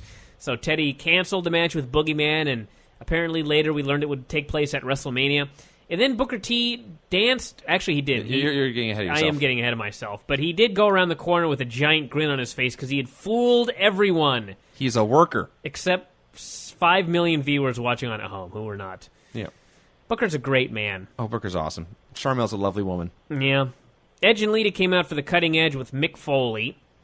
They did this big long thing. Edge was talking about how Foley was no longer hardcore. He was a muppet, a goof. So Foley came out with a bag of thumbtacks. They got into a brawl. The thumbtacks got poured all over the ring. Of course, Foley ended up taking the bump into the thumbtacks. Face first. He had tacks coming out of his head. He responded by getting up and smiling moments later with tacks coming out of his head. They brawled some more on the ramp, and Foley beat him up, gave him a couple of chair shots to the head, the old concerto or whatever, and left him laying. And again, I don't know about everybody else, but this really did nothing for me. I had no more desire to see the match than I had before. Plus, I thought, why the fuck would you kill the thumbtacks for free on NBC? Well, they killed that spot by having Foley not even sell it. Between that and the concertos, we saw the thumbtack spot, and we saw Foley get his revenge. We have no need to watch the Mania match now. Yeah, I mean, this... the promo started, and Edge had all kinds of hardcore gimmicks around the ring to, talk about what they were going to do at Mania. And when Foley came out running down the ramp with the bag of tacks, Edge tried to defend himself by setting up a table between them and lighting the table on fire. And Foley jumped in the ring, and Edge is on the other side, and there's this burning table between them, and Foley was like, you idiot, I'm just going to wait for the fire to go out and then get you. And sure enough, the fire went out, and he got him. Well, they actually had men jump in the ring with fire extinguishers and put it out. Yeah, that came in too. But it was, I don't know. Entertaining. Did it sell Mania? I don't really think so. Nails, you had some thoughts about the tax, I know. Yeah, I just think Foley's a freaking idiot for doing that. Well, I don't understand it, especially in this case where he's. I guess this is all part of whatever deal he's currently signed, and I don't know. Is this temporary for him? Well, he comes in and he goes. Yeah, he's not a regular or anything like that. If they need a big show guy, they'll bring him in for a while. Foley's definitely a special kind of guy. He's a nutty dude. Yeah.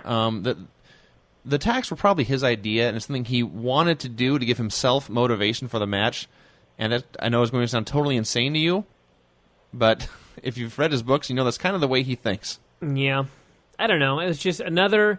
I keep expecting so much out of these guys, and I just don't get it. Is this the same guy who literally brought his family out for one of his hardcore matches? Yes. You've heard. Yes, in fact, it is. I've never understood that one either. And, even his kids and everybody knowing it's fake... Well, quasi-fake, obviously. This match, in fact, was very real in a lot of ways. Yeah. Particularly 13 chair shots to the head that he took in front of his children. There's, only so much you can fake, and especially doing that stuff, you're taking shots. I don't understand him at all. So. Well, you understand further as a father, something that Vince and I do not understand. I'm sure you could explain to Cliff 100 times it was fake, and then all of a sudden you're going to have some dude pounding you with chairs in front of him? And I'm going to be actually bleeding, yes. No. This is totally different because obviously I'm not his father, but I think Cliff would be totally cool with seeing me hitting the head 13 times with a chair. You, yes. Yes. Yeah. Not but again, Tony. I'm not his dad, so. In fact, he might jump in the ring and hit you a few times That's on his true. own, actually.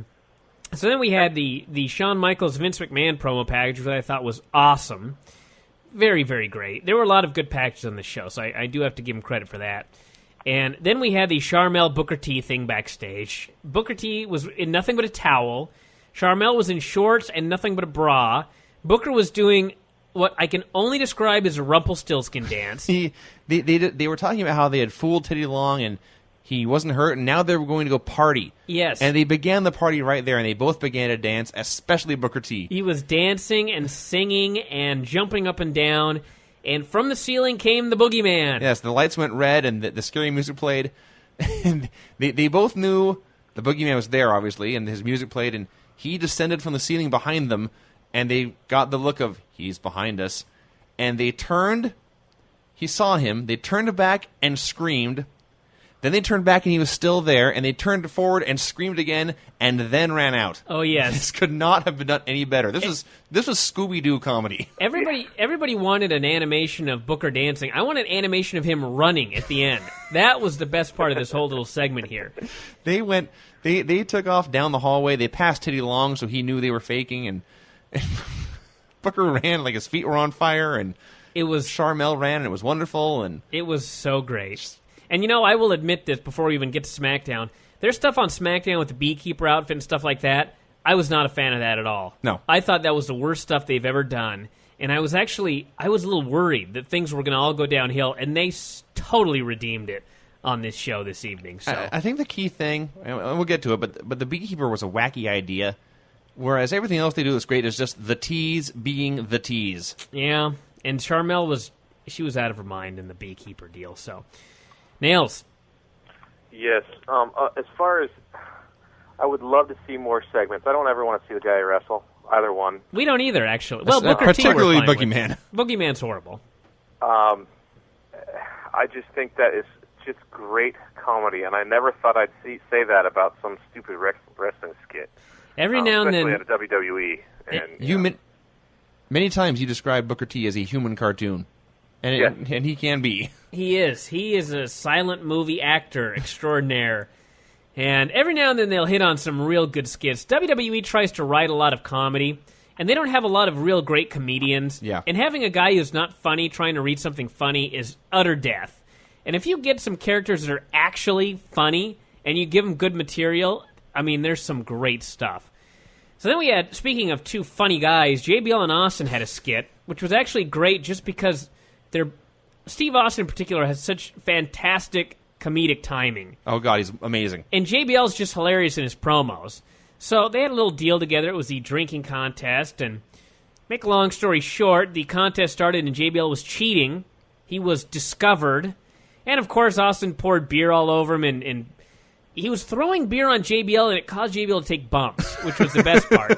And then he gave him a big stunner and laid him out, and everybody was happy. And it didn't go too long, and it wasn't the best thing Steve Austin has ever done, but it was fine. It was a damn fine segment. Benoit did run out to remind people they are, in fact, having a Mania match in 2 weeks or whatever it is. And, we can't do justice to this on this show, but a lot of the key humor here is that JBL and Austin were improvising a lot of their stuff. Yes. And they played off each other great. I, frankly, demand more Austin-JBL segments. If they could do a point-counterpoint thing on every show, that would be fine with me. I was actually hoping we'd just see a Vince-Shawn debate at WrestleMania, not an actual match. I'd be fine with these guys doing the same sort of deal. I would pay tons of money to see JBL and Austin do a debate. I don't know if I would pay to see Vince and Shawn do it. After that promo they did on that show, I would pay to see Vince do it. Just have a segment together, another angle like they did on that one show, that promo they both did. That was mostly Vince. No, are you kidding me? No, that was both men. Okay. Vince could not have done that alone. That was Vince and Shawn together, and it was awesome. And I would much rather see something like that again than those two trying to have a match. Well, that's true. Nails, your thoughts on the drinking contest? I just thought both of those guys had great comedy timing, and I don't know if it was between the two, or if they can do that with others. But I just thought that they did a great job ad-libbing, and I was amazed, actually, by both of those guys. I was amazed that they had all that beer out there, and the drinking contest started, and Austin chugged a beer so fast and reached for another one, and I thought, my God, he's really going to drink about 10 beers here on the air. I'm pretty sure that was one swallow. It wasn't even, for us, it would be a couple of gasps, but that guy just did it in one mouthful. He sucked it down. He is a pro. He just opens the gullet and goes. Oh, yes. But I did, I know it's probably repetitive, redundant, but I like Steve Austin, like listening to him talk, but I hate the crowd. Oh, the what thing? Irritate the living shit out of me all the way through anything he does. The what chance? Yes. What? Some of the guys have figured it out. JBL totally has it figured out. And the whole key is you just keep talking and you don't ever pause and give them a chance to do the what. And a lot of guys, it was really bad, Nails, because the people used to do it for all of his opponents as well when they cut promos. And it would just kill the promos, and it would be so annoying. And it was a while before people figured out the repetitive talk and throw in something that'll just get them to boo and that sort of thing. But, yeah, that what thing can be goddamn annoying. I will give you that. But at least it's the crowd participating in some fashion, so I guess you got to give them that. And you left after this segment, Nails. You'd seen enough. Yeah, I had eaten all the food I was willing to eat. I was starting to get a stomach ache, and you said the women's match was next, and that almost held me, but nah. Well, you didn't miss much, I'll give you that. And before you go, I got to. I think we should talk a little bit about the food situation here very quickly. Shit. What happened was, to preface this, after Sonny's party, we went to Jack in the Box. And this was the same Jack in the Box that we'd gone to after the New Year's party, and had waited in line for about a half hour in the drive-thru before we finally got up there to get our food. And we pulled up in front of the Jack in the Box, and there was a line, but it was not nearly as long as New Year's Eve, and I thought, what the hell, let's take our chances. Maybe it'll be quick this time. Fools. 22 minutes. And worse, after 22 minutes, in the bag was 2 tacos. Yes, Brian was going to try the Jack in the Box tacos for the first time. He asked me, how are the tacos? And I said, well, I hate them, but maybe you should try them for yourself. I thought, can you really screw up a hard taco with just meat and cheese and a tortilla shell? I mean, is it possible to screw it up? Actually, even there, you asked me what's on their tacos, and I said, well, I don't get them. I don't really know. And you said, ask. So I asked at the drive-thru, what's on your tacos? Are you kidding me? You guys asked what's on a fucking taco? And we heard... we'll get this answer. The first voice, the first word out of the person's mouth was beef, and then in the background we could hear someone shouting, soy! Beef, soy, lettuce, and something else. Tomatoes or something. I forget what it was. Tomatoes and cheese. I'm like, soy? Who the fuck puts soy on a taco? It's 2 for 99 cents is the key. So I go, just give me the taco with just beef and cheese.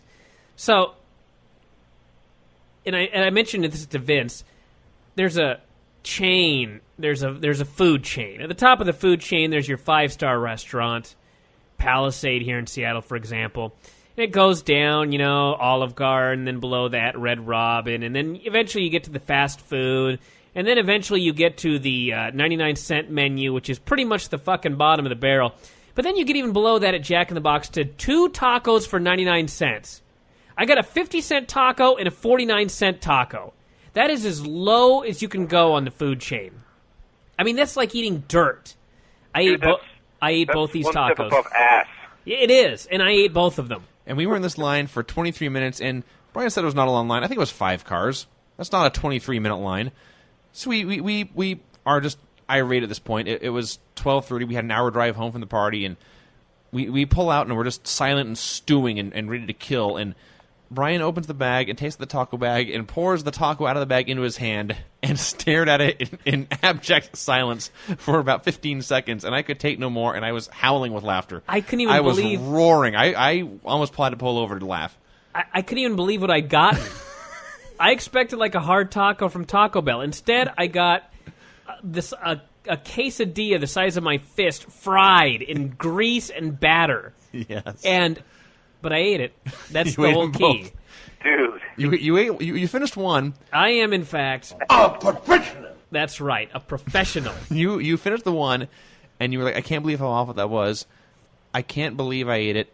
And then you said, that one was 50 cents, and that frightens me, because that means this one is 49 cents. Oh, yes. It's a penny worse. Yes. And then you ate that one, too. I don't think there was any beef in the taco. It was all soy, I believe. That's entirely possible. Uncooked soy. They just poured some soy into it and put on some cheese. But anyway. So that was Friday night. That was Friday night. So Saturday after the MMA show, we decided we're going to...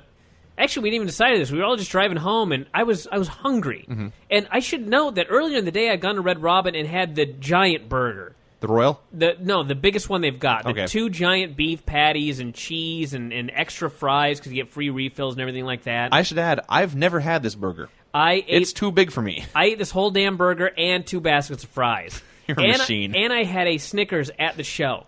So we're heading back, and I just felt hungry. And I was like, anyone else hungry here? And you both said sure. We decided to stop at Wendy's, all right? So we go to Wendy's, and I'm going to be the person at the window, and I just want you each to order whatever you ordered here. I'll start. I want the home-style chicken sandwich, only mayo, and 2 of your 99-cent nuggets. Vince. I'll get your chicken strips combo with the sweet and spicy Hawaiian sauce and a Dr. Pepper. Nails. I'll get a number 4 with cheese. And you got a thing of nuggets. And that's right, nuggets and with Coke. That's right. So we sat there in line for how long? Oh, not terribly long. It was 5 minutes. 5 minutes. Okay, maybe I thought it was a little longer than that, but maybe I'm just putting it all together. All right, so 5 minutes, we were sitting there in line. We finally get up to the window. They give us 2 bags of food. Mm-hmm. Stuffed with food. Sure. So we get the bags, and Vince pulls out of the drive-thru window, and I'm looking through the bag, and I see 2 nuggets and a thing of chicken strips. And I'm like, Nails, get my burger out of that bag. To which Nails responds, There's no sandwich. Yeah, there's no sandwich. 6 sandwich. times, by the way, I said no sandwich. You kept asking, is there a sandwich in there? No. Because I was completely confused. You were bewildered. Because not only was there no chicken sandwich in there was no burger for you in there. And I think you were thinking that the burger was in my bag. That's right. Now, so I was starting to get mad at you. Yeah. You're like, give me my sandwich. So we finally determined that, in fact, we have not gotten any burgers. No home-style chicken sandwich with only mayo, and no whatever Nails got. I big had burger. like a 10-piece. Yeah. Actually, it's what was in my bag. Yeah, you had a 10-piece and I had a 10-piece. Yeah, but so you ordered the Big Bacon Classic. And we'd only ordered 1. Right. So anyway, this was wrong. We were missing 2 sandwiches and a thing of a thing of fries, and we had about 14 extra things of nuggets. No, we had an extra. Anyway, so we go back there and we get up to the line dealy bob, and we finally get there, and the lady goes, "What do you want?" And we're like, "We're missing a lot of food. We're missing a bag of food. We were just here 5 minutes ago. We're missing a bag of food." So they go, "Okay, just pull up to the window." So there was another 2 cars in front of her or something. So this was another. God knows how long. And Vince and I were ready to kill ourselves after the Jack in the Box incident.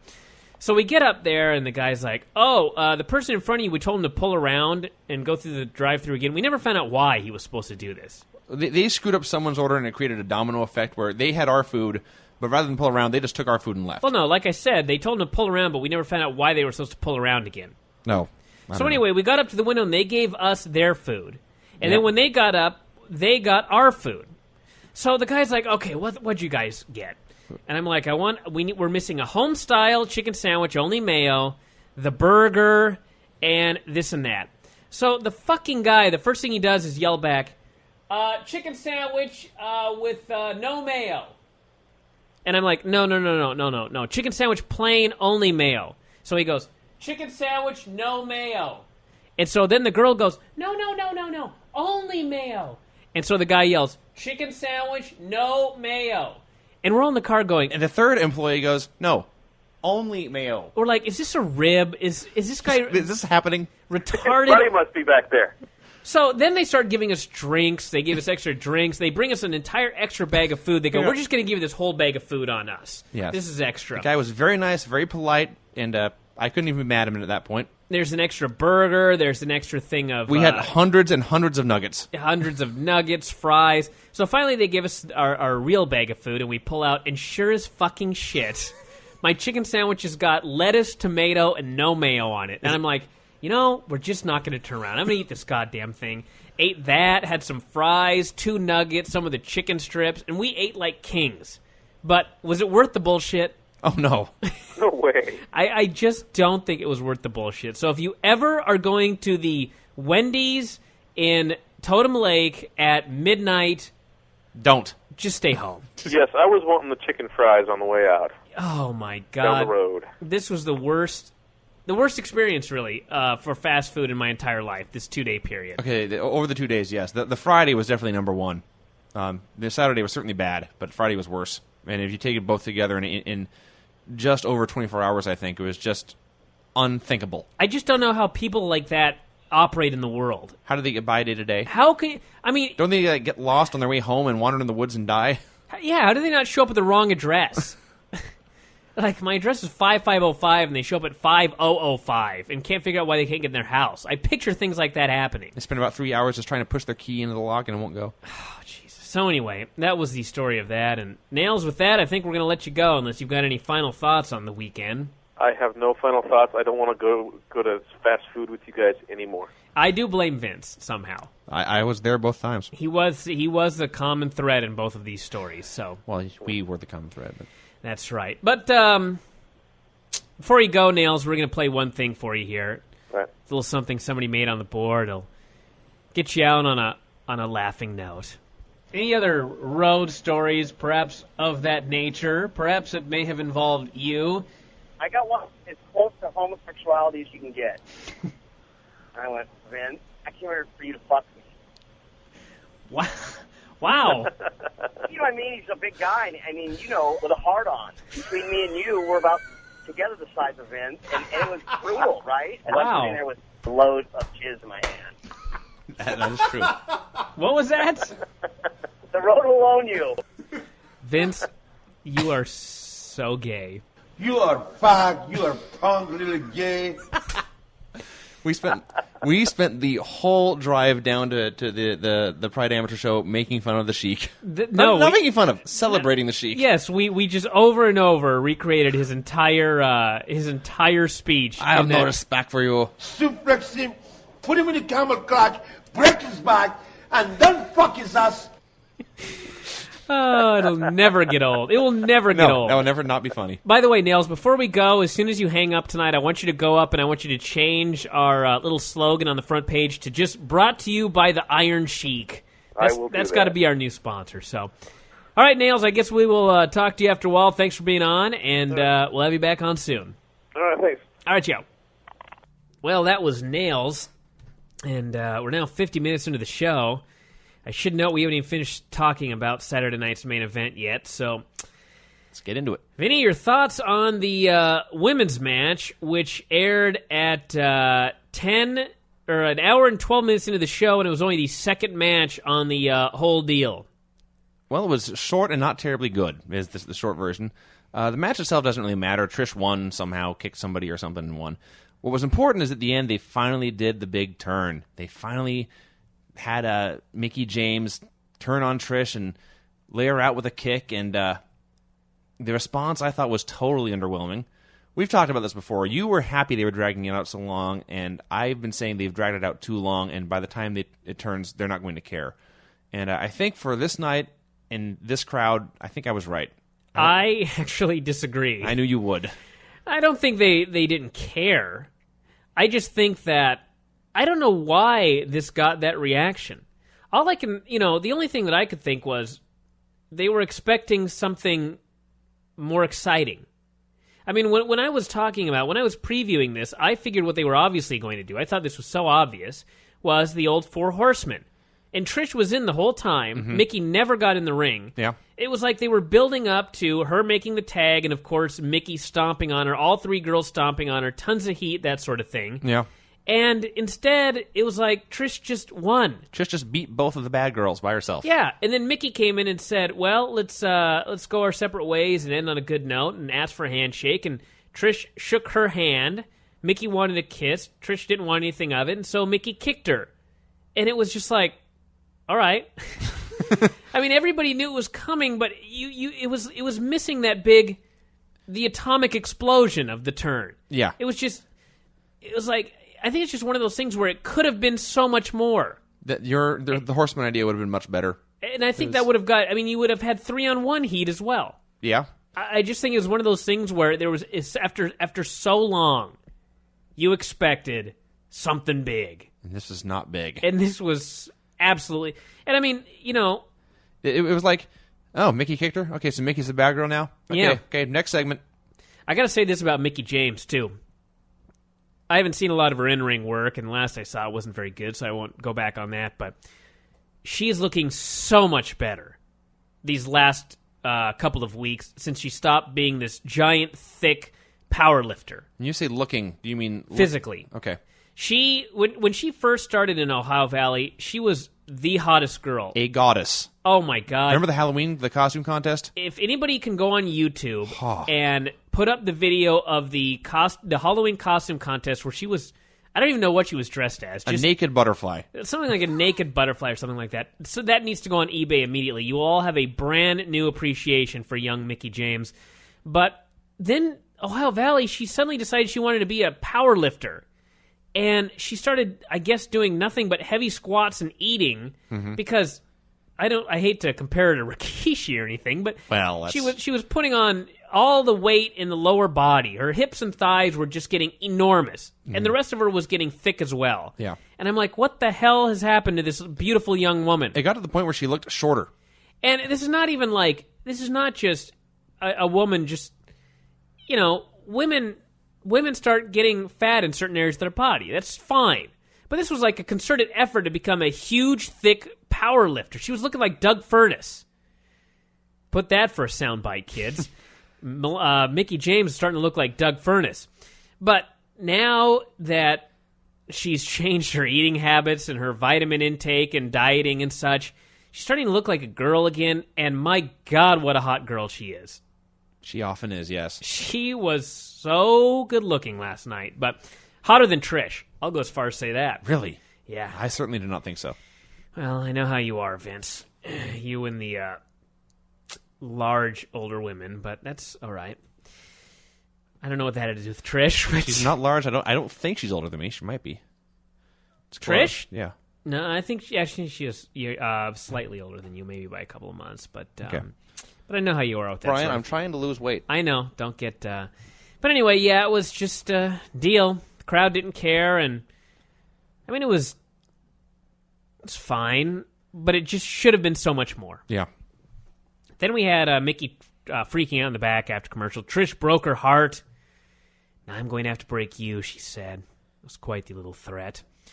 Mark Henry came out to challenge The Undertaker, and Vince, go ahead and recap this because I don't remember a damn thing about it. Okay, the Daivari and Henry were running their mouths for a while, and then the lights went out, and Druids came out with a coffin, and Undertaker came out, and Taker and Henry brawled for a bit, and then Taker kicked Henry into the crowd, and he grabbed young Daivari and chokeslammed him on the casket. Then he tombstoned him on the casket, and I think that was it. That was it. Yeah. The one thing was that he hit the tombstone on the casket, and I believe, I think I heard Taker ask, "You all right?" Which is fine, but on that move, if the Undertaker's giving it to me and I'm 160 pounds Sean Daivari, I don't want Undertaker to have to ask. I want him to know, certainly, without question, whether I'm okay or not. But he was, so sure. And there you go. HBK versus Shane McMahon in the street fight. Spot everyone's always going to remember for the rest of their lives, I believe, is they were brawling on a ladder that was set up in the ring. There were two tables outside. Two tables next to each other, not on top of each other, mind you. And Sean cut him off and gave him a suplex off the ladder, over the ropes, down through two tables to the floor. Mm-hmm. And for those of you that have never wrestled, and I think everyone sort of understands the point of going through a table, breaks your fall. This table broke way too easily, and that is bad. Yeah. I thought Sean broke his back, and he didn't. It was so insane. It was horrifying. So stupid. Horrifying, terrifying spot. Bad. And they kept going, and apparently... In fact, well, they hit this big spot. Everyone went insane. I shrieked. The holy shit chant started. Vince McMahon had a coronary right there. Then they went to commercial. And when it came after commercial, they were just in the ring. Yeah. Just doing stuff. Well, they had a time limit here, dude. I guess they did. And they showed about 15 replays from 15 different angles, so... I mean, at least if you're going to do it, you might as well get the most out of it. If you're going to do one big spot, they only did one. That's good. And you have to look at it from their perspective that, I mean, let's say this had done 13 million viewers. That would have been 13 times what they would do at any WrestleMania. Mm-hmm. That would be over twice as many viewers as have ever watched, or at least this year in the last couple of years, ever. They've never had 13 million viewers watching a Raw. Mm-hmm. Point is, they didn't get that. But still, that was the idea. So it would have been legendary. I guess it will be, because I won't forget it for a long time. And after the big spot, once they go back in the ring, it was pretty much exactly what you expect from Sean and Shane. It was, the Shawn Michaels formula that he's gotten into the past year or so. And the finish was he hit the super kick and ref counter 2, and then his formula he's been having for the past year, longer than that, his whole career. It's a formula he made the exact same comeback we've all seen. Yeah, that has worked every time. And it does work every time. Except I do have to take issue with his comeback this time.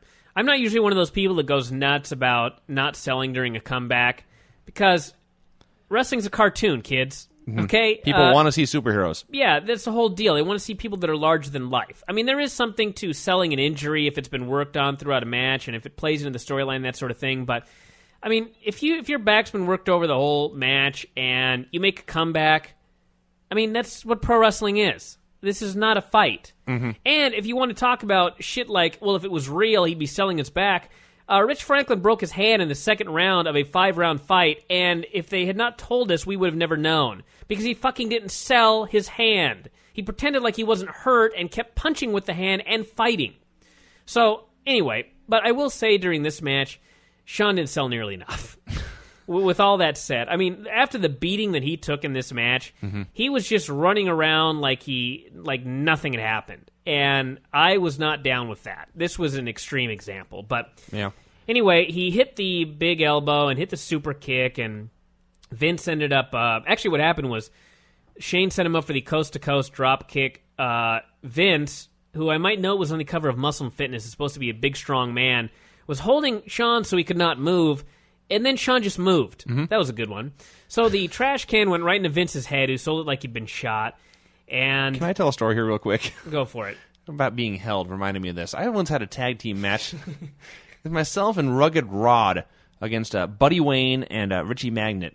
And I was terribly green at this point, and Rod was not much more experienced. And Buddy was laying out the match for us, and he explained they were going to get heat on Rod, and the cue for the comeback was going to be Richie would hold Rod's arms behind his back, Buddy would come off the rope, Rod would move, and Buddy would hit Richie.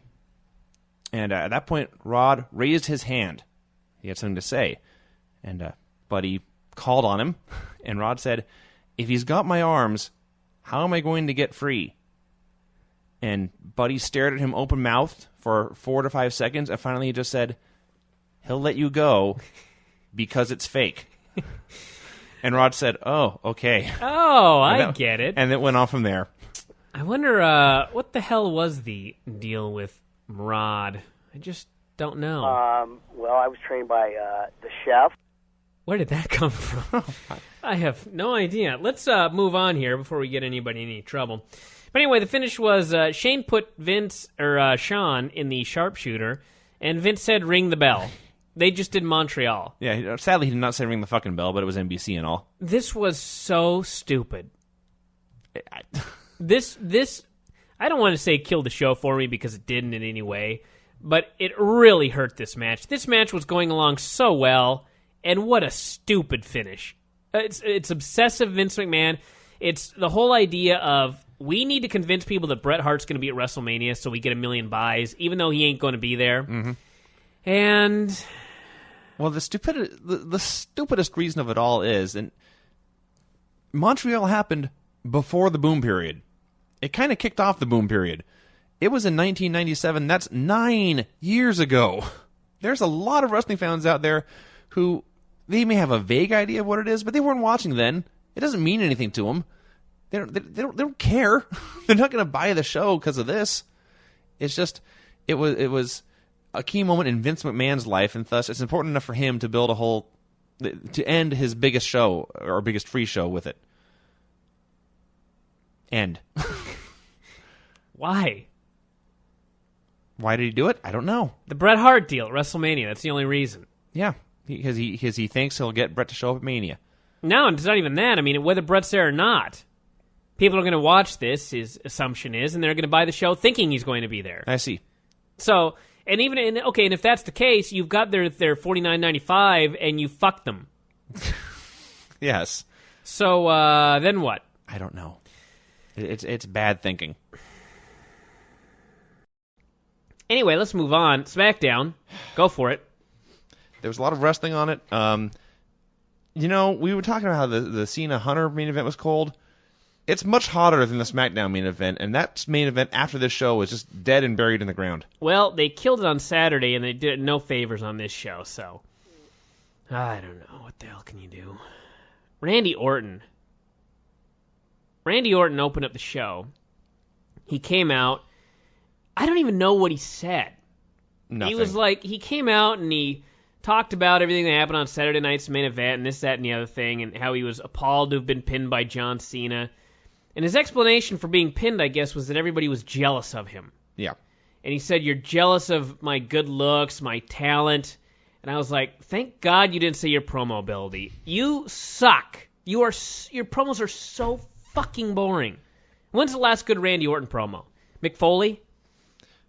The night after he won the title. Oh, Jesus, Vince. I don't even remember that one. That doesn't even count. It was a year and a half ago. Almost 2 years. Yes. Well, Mick Foley, I believe, was after that, so.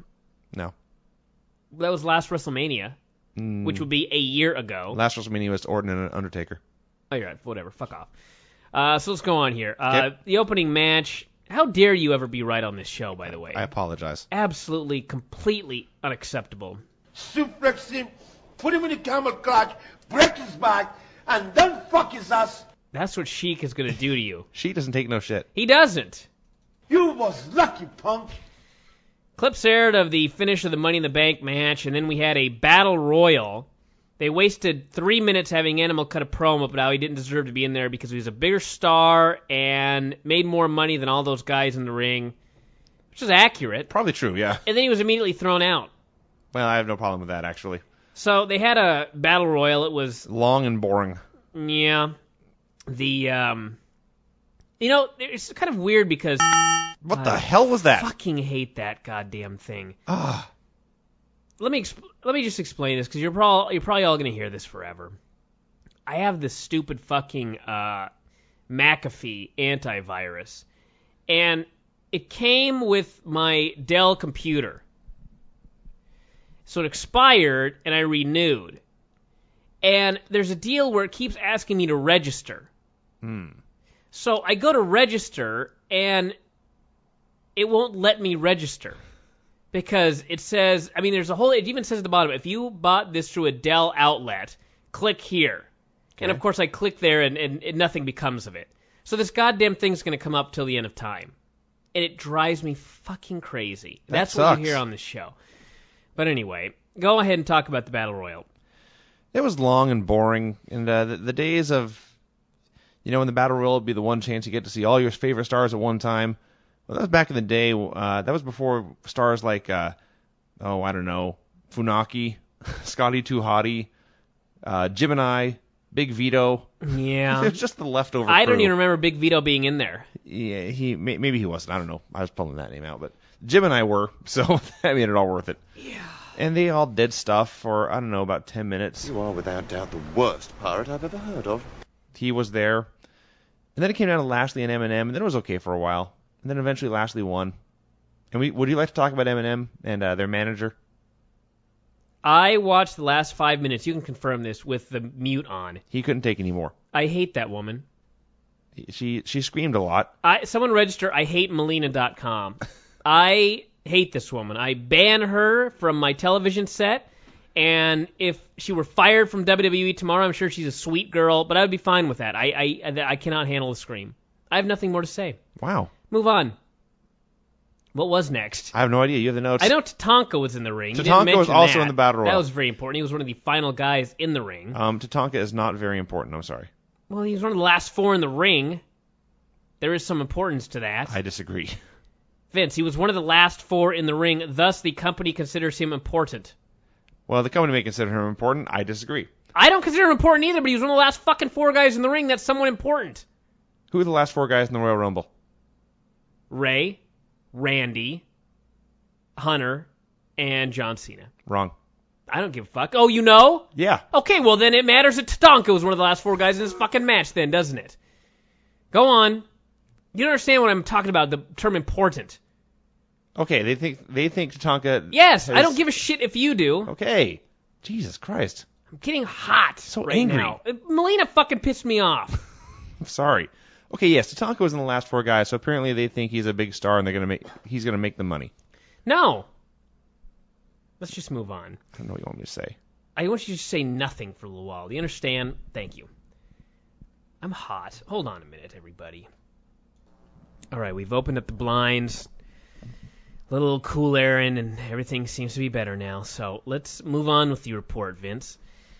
Mark Henry cut a promo. Actually, JBL cut one first. What the hell was that? I had a hair in my mouth. Oh. And he announced that he could not face Chris Benoit this evening because he had a broken hand. Said he'd kick his ass at WrestleMania, and said the man to do his dirty work here was going to be a real man's man, William Regal. Oh, yes. So that cheered me up a little bit after the Melina debacle. Regal tried to pick up Jillian Hall. That was fantastic. And Did he? Yeah, he it was He very... gave the hang loose sign. I didn't think that was to Jillian. It was the call me. Oh. And she... No, I think he's just going hang loose. She was not on camera, so... It was hang loose. I think you're wrong. It was too low for call me. It was down here by his hip. You want to look on the thing? No, I don't care that much. I was right.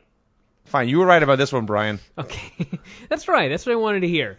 So then we had a match, Ray and Finlay. Go for it.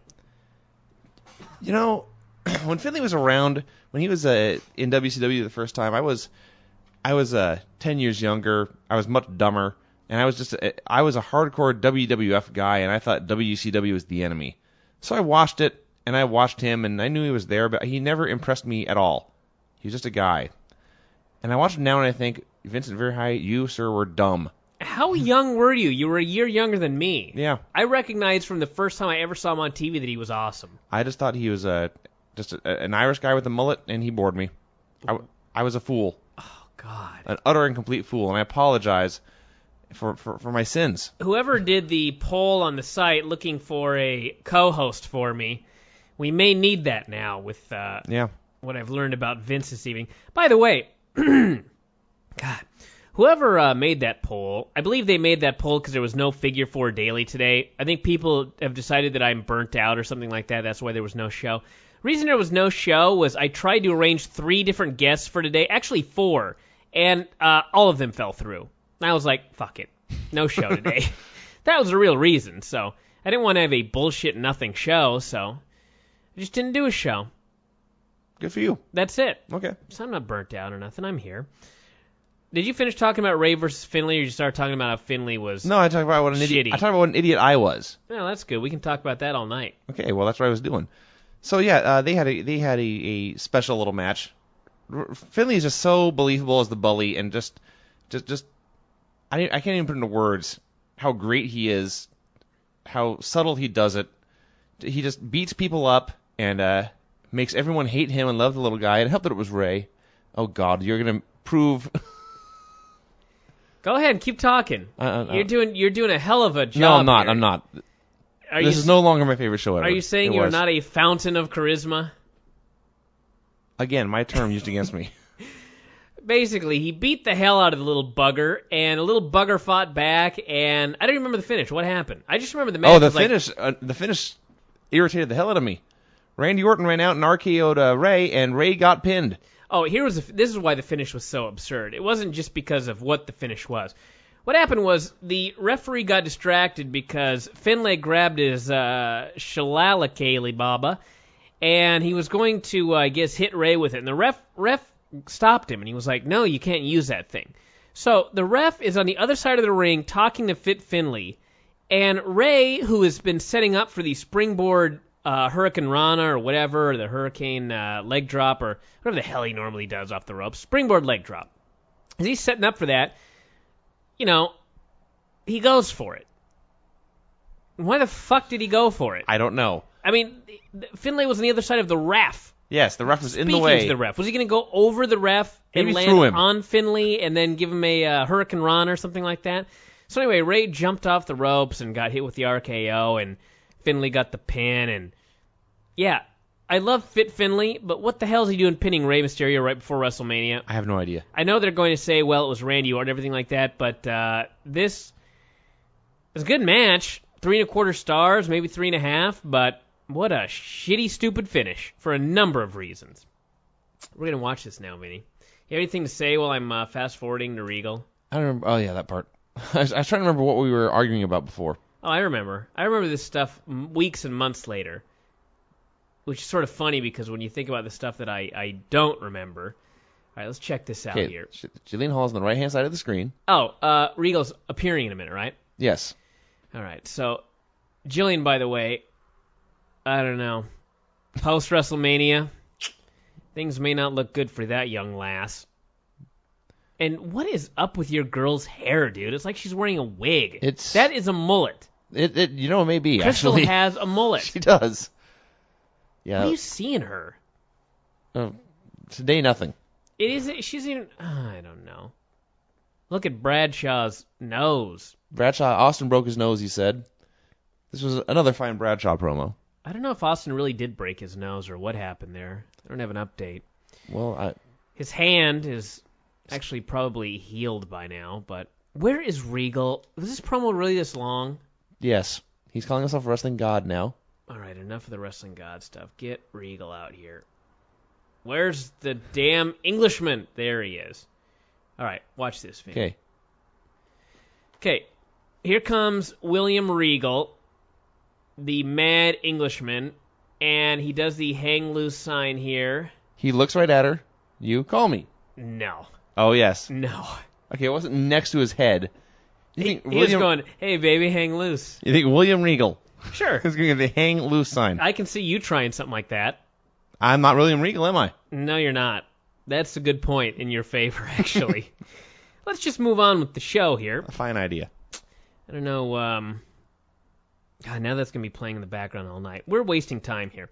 So, anyway, then we had Teddy Long coming out to host the contract signing, Booker T and the Boogeyman. Boogeyman, sadly, was not on this show. That sucked. Very tragic. I don't know what happened. And long story short, Booker said he wasn't going to sign. Teddy said, you sign or you're fired. Booker signed. Teddy said it's going to be a handicap match, you and a partner. Booker, of course, signed before finding out who the partner was. Teddy says the partner is going to be your wife, Charmel. And she freaked out, as she is wont to do. And that was the end. So they've managed to somehow make that match potentially even more horrible in the ring. Booker versus Boogeyman was not going to be good at all. No, of course not. And adding Charmel, at least now it's going to be straight, pure comedy. Yeah, that's what I was going to say. I think that she was going to be there anyway, so I don't know if it would have changed anything, but the match is probably going to go, 7 minutes, and 6.5 minutes of it will be comedy and stalling. 7 minutes? My point, 30 seconds of that will be actual wrestling. They're going to do comedy and stalling and Booker T running away and Charmel running away forever and ever and ever. Do you know how long 7 minutes is, though? Did you watch the Regal Benoit match tonight? Yes. That was about 4. Okay, they're not going 7 minutes. Here's the deal. This is the problem with this right now. If you had Booker T versus Boogeyman, you could probably go about a minute, maybe 2, because you've got X number of jokes and comedy spots to put into the match before the finish. Mm-hmm. By adding an extra person, that's X number of extra comedy and goofball spots you've got to add to the match. So by increasing Charmel, they've increased the length of the match. Yes. That's bad. Well, that is bad. Can't Charmel just be there and be all wacky and just shorten the whole damn thing? Well, if she was going to be there anyway. It doesn't change anything other than making her legal in the match. Maybe she'll get pinned now. Yeah, I guess we'll see. Chris Benoit faced William Regal. This was a fine little match. Went, like I said, about 4 or 5 minutes or so. Great while it lasted. Yeah. But, well... It was not as cool as the Pillman Show match. It was not as cool as that one they had on Velocity last year. No, they didn't do the headbutt spot with the blood all over the place. No. They merely had... by the way, I just thought of this because I'm watching SmackDown right now. I think it was on our board. Somebody said SmackDown is a must-watch show because Ray jumps through the stage. No, Randy did. Oh, Randy? That was the very first part of the show. You probably fast-forwarded through it. I did. I missed it. Never mind then. So anyway, it was a good match. Benoit put him in the crossface, and that was that. And JBL was watching, and he was upset. He was very upset. Hey, go shut the window, will you? I'll talk about the main event here. Talk about the main event. Angle faced Mark Henry. That's right. The same... Yeah, thank you. I'm glad you know, so when you put that down on the floor, there was the loud rustling noise. It was a hum. Bothered me. There was a loud rustling. Oh, my God. Jesus Christ. Are you trying to break my house? It's fine. Is there a reason you slammed the window so loud? I don't know my own strength. You don't I'm know. sorry I slammed your window so hard. I didn't mean to. Jesus Christ. The real answer is I'm clumsy. Okay, as long as you admitted that, we're cool. Angle faced Henry in a rematch from their shitty match at the Royal Rumble, and true to form, they had another shitty match. It was longer than Regal and Benoit, which was criminal. Yes. Angle is the incredible shrinking man. He just looks horrible during the heat. And the best stuff Angle does is his offense, his offensive moves, and his offense, and he can't do any of that with Mark Henry. Yep. This is like the ultimate bad match for Kurt Angle. You made the comment last year that Kurt Angle and Shawn Michaels were perfect opponents for each other. And this is the opposite of that. This is the utter opposite. Mark Henry's the worst man on earth for Kurt Angle to wrestle. Really, the worst. He could have a better match with you. Yes. Oh, God, yes. I'm certain of it. He just beat me up for 5 minutes. Everyone would cheer and go happy, and I'd be a broken, bloody man, but thinking, wow, that was cool. No, not really. I would be pissed off that he beat me up. But I wouldn't, but I'm actually thinking if he could have a better competitive match with you, much like this Mark Henry match. The question is your offense as believable as Mark Henry's? Well, no. That's a horrible... If Mark Henry runs into you and you fall down, it looks good. If I run... Well, I'm actually, you know what? I'm bigger than Kurt. You know what? Your offense is worse than Mark Henry's, but Kurt Angle could probably make your offense look all right, and he could certainly throw you the fuck around like he can't do with Mark Henry. Yeah. So you'd have a better competitive match with Kurt Angle than Mark Henry would. Yay. But this was not good. This was not good. And no. it got better. Or well, no, it did not get better. It got significantly worse. The ref took a bump, and Randy Orton tried to run in. So Ray tried to make the save, and he accidentally hit Angle with the sit-down splash. And then Mark Henry gave Kurt Angle a splash and pinned him. 1, 2, 3. The ref counted 3 and then called for the bell. This was so ridiculous that when it happened and they announced that Mark Henry had pinned the world champion, I could not believe Kurt Angle was the world champion. I was like, Kurt Angle is the champion? Mm-hmm. And part of that was because he just got pinned by Mark Henry. Yeah. These two things do not go hand in hand. And when he got pinned, it's not like Angle or it's not like Henry put a tight cradle on him and Angle was kicking and screaming. Henry covered him, did not hook the leg, and Angle just laid there and got pinned. Yeah. He looked like such a jobber. This was, and then afterwards they did a deal where Angle and Ray got in a big argument. Angle shoved him, Ray drop kicked him from behind and hit the 619. Everybody booed, or at least a portion of the crowd booed because, well, Ray hit the man from behind. Yes. Angle at least attacked him face to face. Ray attacked him from behind. And when you're a little guy attacking a man from behind, it just don't work.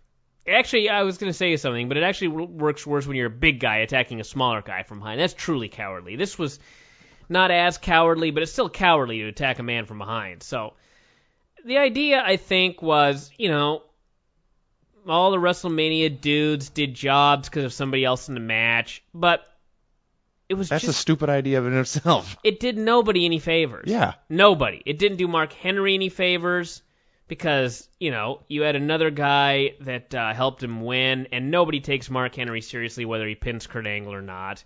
Didn't do Kurt Angle any favors. He got pinned by Mark Henry. Didn't do Rey Mysterio any favors. Randy Orton didn't have any favors done on him Saturday when he got pinned by John Cena. They have fucking killed the three-way. Yes, they have. No interest whatsoever. I'm not even curious. I don't care who wins.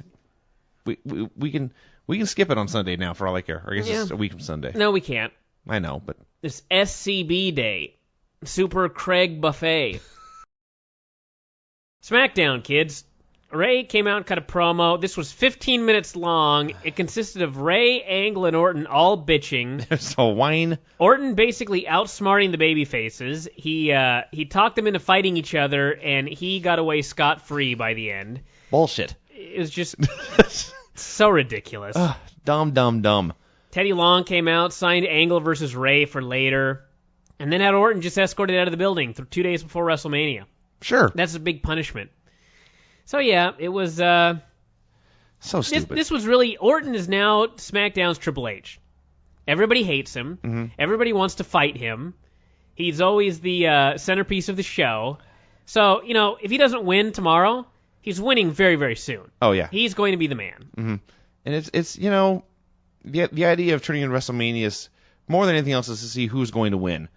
I guess last year was kind of see Hunter get his comeuppance with Batista, but think about like Rock and Austin or Brock and Kurt, which I guess wasn't a huge success, but bad example. But everyone wanted to tune in to see because they didn't know who was going to win, and the build-up for the main events on both shows have been one guy laying the other out. So they're not going into the show on even footing. It's more you just don't care. Yeah. It really doesn't matter who wins. It's like we've seen them fight now. Yep, so what the hell can you say about the whole This deal? is Fucking so retarded. That would work. Click that for 15 minutes. That's what the segment was. Yeah. So anyway, that's what they did. They signed that match for later. Benoit faced the Road Warrior. He's no longer Animal. He's now just the Road Warrior, a perpetual bitcher. And he got in the ring with Chris Benoit, and you always make the joke, somebody wrestled a broom, somebody wrestled a doll, blow-up doll. Benoit was wrestling just a giant, oversized, big and tall store mannequin. Literally what he did. He looked like a cartoon character tonight. This was 2 minutes of the worst excuse for, I don't even know what you'd call it. Animal he's got nothing. His promos are decent in a wacky kind of way, but that's all. That's it. That's all. He can't wrestle at all. He's not even that big anymore. Selling is just atrocious. They can't sell. He's never been a man who's had to really sell a lot. Yeah. Which is kind of funny. 20 years in the business, he doesn't know how to sell. Well, that's the way things go sometimes. Why would he have ever learned? Yeah, there's actually a valuable lesson to be learned from that. Yeah, so, he goes in there, he has a bad match. It was 2 minutes long. Benoit won with the crossface, and it was the worst Animal match you'll ever see. Well, worst Animal match. Worst Benoit match, maybe. I've seen many Animal matches worse than this. That's true. It's the worst match you'll ever see. It was a bad match with Chris Benoit, and it was not Chris Benoit's fault. None of this was Chris Benoit's fault. So, no. I don't know. What the hell can you do? So Benoit moves on to WrestleMania. Good for him. Animal does not. Yeah. Animal's not on the show in Chicago. Nope. That's Animal gotta suck. has not made it to WrestleMania in his hometown. So, I don't know. Not too much more you can say about that whole deal. Then we had... What do we have here? JBL and Daniel Cross. They decided to alert us that Daniel Cross was 0-4. That was his career record. The only guy in SmackDown history. The only wrestler in SmackDown history to have his career record mentioned. Why? I don't know. So anyway, 0-4. JBL killed him in about 1 minute with 2 hard clotheslines. And for all I know, he's now about 0-8 after this whooping. The funniest thing was the first clothesline from hell, I think he actually missed. I think Cross took a bump too early. So JBL figured it's not live. I'll just hit him with another one and they'll edit it out. And then they just aired it anyway. So he just clotheslined him twice. Yeah. So, Daniel Cross. Yeah, he did not pin JBL the week before or 2 days before WrestleMania. No. Booker T and the Pirate. That was the match. They wrestled. They had a match. It sucked. God, the Pirate's horrible. If I were a pirate... No, let me take that back.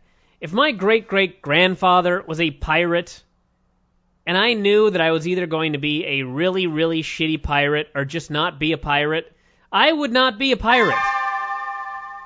That's one of those sounds... It's kind of profane. ...that I hear on this fucking... profound. ...show that drives me nuts, but... Like I said, I would just prefer to not be a pirate at all than to be a humongously shitty pirate, which this guy is. Yeah, we were on Gene's show today, and he mentioned that Burchell can do a standing shooting star press, and that's great. He can't run the ropes. You were not impressed. No, I was not. I didn't care at all. He's crappy. Well, what happened in the match, Vince? Oh, they wrestled for a bit, and then suddenly the Boogeyman's music played. And long story short, the Boogeyman kidnapped Sharmell. Yes. And the funniest thing here was as Boogeyman was dancing and shimmying and shaking and carrying Sharmell up the ramp, Booker T could not run him down. No. No. He is first paralyzed with fear and then paralyzed into, I guess, jogging up the ramp after his wife. His wife was kidnapped by a madman eating worms and wearing face paint, and Booker T could not run him down. That's right. So Burchell won and made a big deal out of it. Yeah, Burchell. What the hell can you do? The pirate just drives me totally crazy. And then we had... WWE 24/7 Online gives you access to... That's Gene Okerlund, kids. Streamed directly to your computer. Why is this happening? What you want, when you want. Spyware? I don't know. Horribly distracted right now by this. I can't imagine why. Stop Limited access playing, goddammit. I can't see the screen, but I have this image of an enormous Gene Okerlund pointing at you and giving his pitch? It was something or other. You ever notice that, like, this goddamn Show sucks. WWE.com is like the most impossible thing to maneuver through. You ever notice that? Sometimes it's People pretty are always bad. like, go find this free match on WWE.com. And I can look through the site for like 3 hours and not find it. Then they have those annoying ads, and I think that was one of them, but it's an ad that pops up in like the corner of the screen, and it's not in its own window, so you got to look around for the close button to click. Yeah. They're not the only one site that does that, but it's annoying. Where the hell is the fucking Hall of Fame? I'm supposed to be able to watch it live right now, and there's people doing play-by-play on the site, and I cannot see the goddamn thing. It's fucking driving me crazy. Just play the fucking Hall of Fame. What? I don't know. What There are all these watch links. Here's a webcast link. I click on this. It's just an ad. Buy. Where is it? You want to come look at it? No. Okay. Hold on a second. I can't answer the question Everybody, then. hold on a second. God damn it. Yeah, well, we're back, and I cannot figure out the Hall of Fame. You know, I try to make our website easy to navigate and such. Am I just stupid? Somebody email me or post on the board if I'm just a fucking idiot because I couldn't find the Hall of Fame thing on WWE.com. If the whole idea is watch this live on WWE.com, shouldn't you go to the fucking front page and right there to just say click here to watch? I would think so. Should not just be a blank screen. Should not be a watch the Hall of Fame live and nothing you can actually click on. That's all it is a graphic. Watch the Hall of Fame live. And then, here, you hear this? I hear a noise, yes. This is played over and over and over and over again. I repeated the same commercial. Yeah, the same commercial over and over. So you're not hitting stop. No. It just keeps playing the commercial fucking... plays at the end and then goes right back to the beginning of the commercial. No, it plays the entire commercial, it buffers for a while, then it plays the fucking commercial again. Well, that's no good. No, that is no good. Thanks, Vince. Yeah. Fuck WWE.com. We need a very angry song right now. Do I have anything that I can do to make myself feel better here? Hold on a second. Where's that one song? You know? The Thing with the guy? The one with the thing. Here we go. Triple fucking H. Triple fucking H. Triple fucking H. Triple fucking H. Triple fucking H. Triple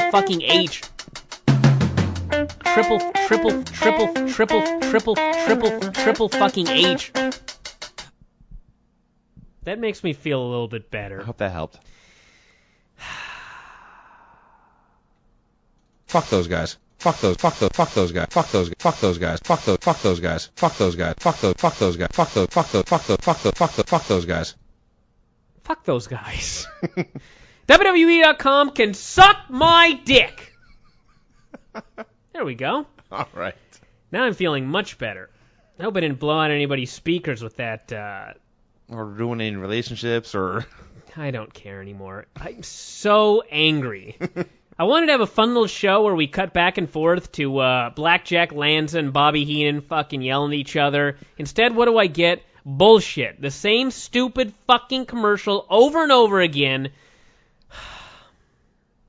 Where were we on the show before I... Let's just stop. No, I'm going to keep going. I refuse to quit today.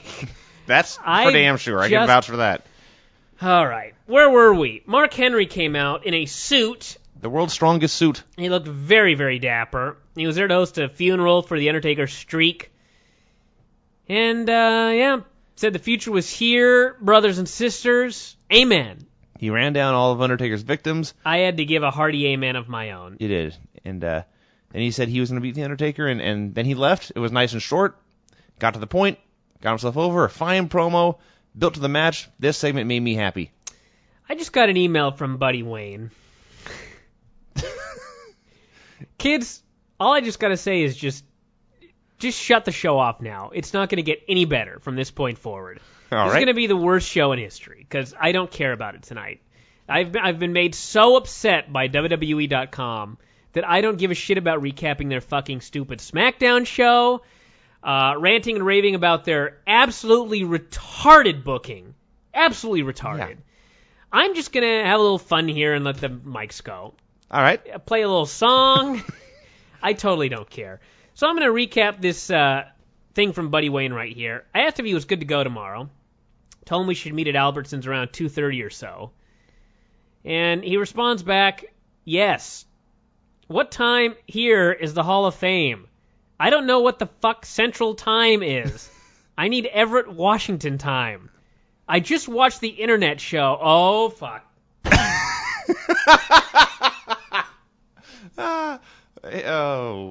Buddy Wayne watched the internet show. How did Buddy Wayne find the webcast and I couldn't find it?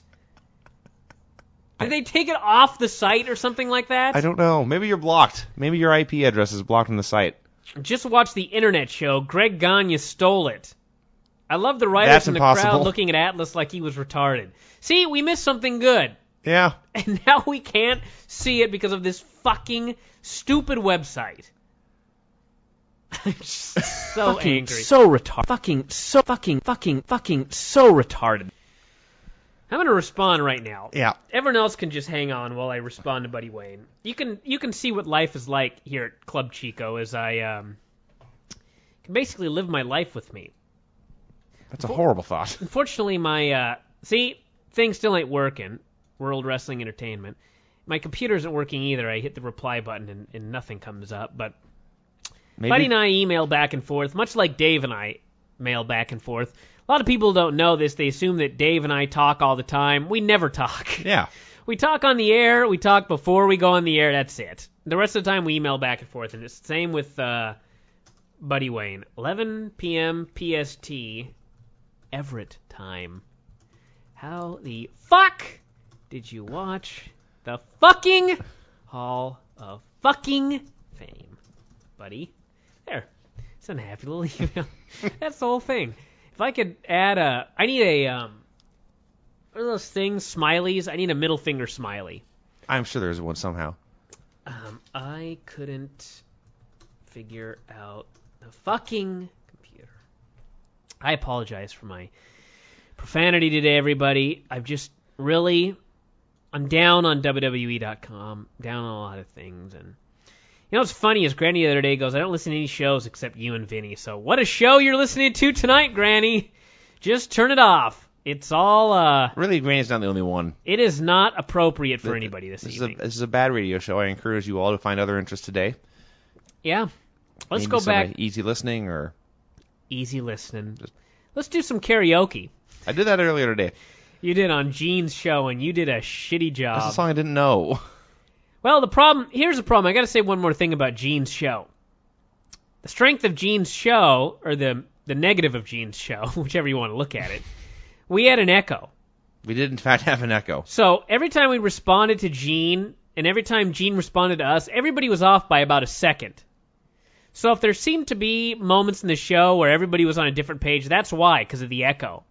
So basically, we were trying to, with the harmonica and Vince's singing voice, recreate the Perfect Stranger song. But what we heard was like a minute either behind or forward, and everybody was on a different page, so we got to listen to that and see how it sounds, Vince. I may have It's to. got to be the worst performance in the history of music. I was going to say, the worst performance of music ever. Any song. Yeah. Any genre. Then we had Jamie Noble and Kid Cash versus the Mexicools. A fine little match, nothing spectacular or anything like that. Psychosis wiped out Noble, then Crazy hit the one-man Spanish Fly on Kid Cash, got the pin. Pretty fun little match. One thing I noticed was when they were coming down to the ring, Cole was mentioning the pillow fight. And I'm like, the Mexicools, Kid Cash, Eminem, none of these people are on WrestleMania. No. But there's a pillow It was fight. a goddamn pillow They had fight. to hammer that into our heads. Did you skip the six-man tag, or is that next? What six-man tag? There's Eminem. Oh, the Village People. The Village People, yes. Well, go ahead and talk about that one. I'm the real. I'm not that jabroni. I thought you just need a little chic there. Go ahead. Everyone needs a little chic in their lives. Eminem and Finlay faced the Village People, consisting of Matt Hardy, Bobby Lashley, and Tatanka. And it was a basic six-man. Actually, this is probably the best. This was the best match on the show. They got the heat on Tatanka. We watched, of course, half the match in silence because Brian can't take Melina screaming. Hate that woman. You do. You know, I've mentioned this before, but for 30 years, I never called a woman a bitch. Never. Mm-hmm. Even her when she tried to stab me. I was like, you crazy woman. That's the extent of my profanities. But every time she does that loud, prolonged scream, I can't help myself. Mm-hmm. I'm like, you bitch, shut up! What a drop that's going to be. I so apologize, everybody. I hate that scream. Yeah. It drives me fucking so crazy. For Christ's sake. I'm sorry. Go on, Vince. Well, they got the heat on Tatanka forever. He eventually made the hot tag to Matt. How many... Go on. They ran wild for a bit, and Matt got the pin, and it was fun TV, but what the hell does any of this have to do with WrestleMania? 4 guys in the match aren't going to Mania. Well, that's why. 3. This is their WrestleMania match. I guess it was. It's on SmackDown on Friday. It sucks to be them. Sorry, kids. Yeah. That's the way it works, but then we had the tag match. Yeah. Anything to add to that? It was fun, but not as fun as the 6-man. All right. Why don't you recap the whole Boogeyman deal with the... It was the Boogeyman, and it was... Well, Booker T was looking for his... Yes, he was looking for that guy. He was also looking for his wife, Sharmell. He was backstage, and everywhere he looked, he kept finding worms. You know what's funny? I got to cut you off. I know. You weren't boring me this time. I just got to cut you off. Somebody gave us this drop here, and we played it on the show many times. You know what I mean? Yeah. The drop is actually called Awkward Silence. We actually haven't had a lot of awkward silences lately. Yeah. I think I've just learned to carry the show. I don't give you... has nothing to do with you getting better. But, whatever works. So every now and then, we hear this sound. And I've heard it so many times on this show that I now associate it with this show. What show? So when you hear it on SmackDown, you assume they've stolen our drops. I do. I'm like, I hear the Boogeyman, I hear this noise on SmackDown, and I'm like, it's the Brian and Vinny show. Wow. And then the Boogeyman actually comes out, and I realize, no, we actually stole it from them. Someone out there with video skills needs to do someone like the Boogeyman coming in the ring to the MC Chico song. Yeah, do it. Why not? Why not? So go ahead there, Vinny. You were talking about something or other.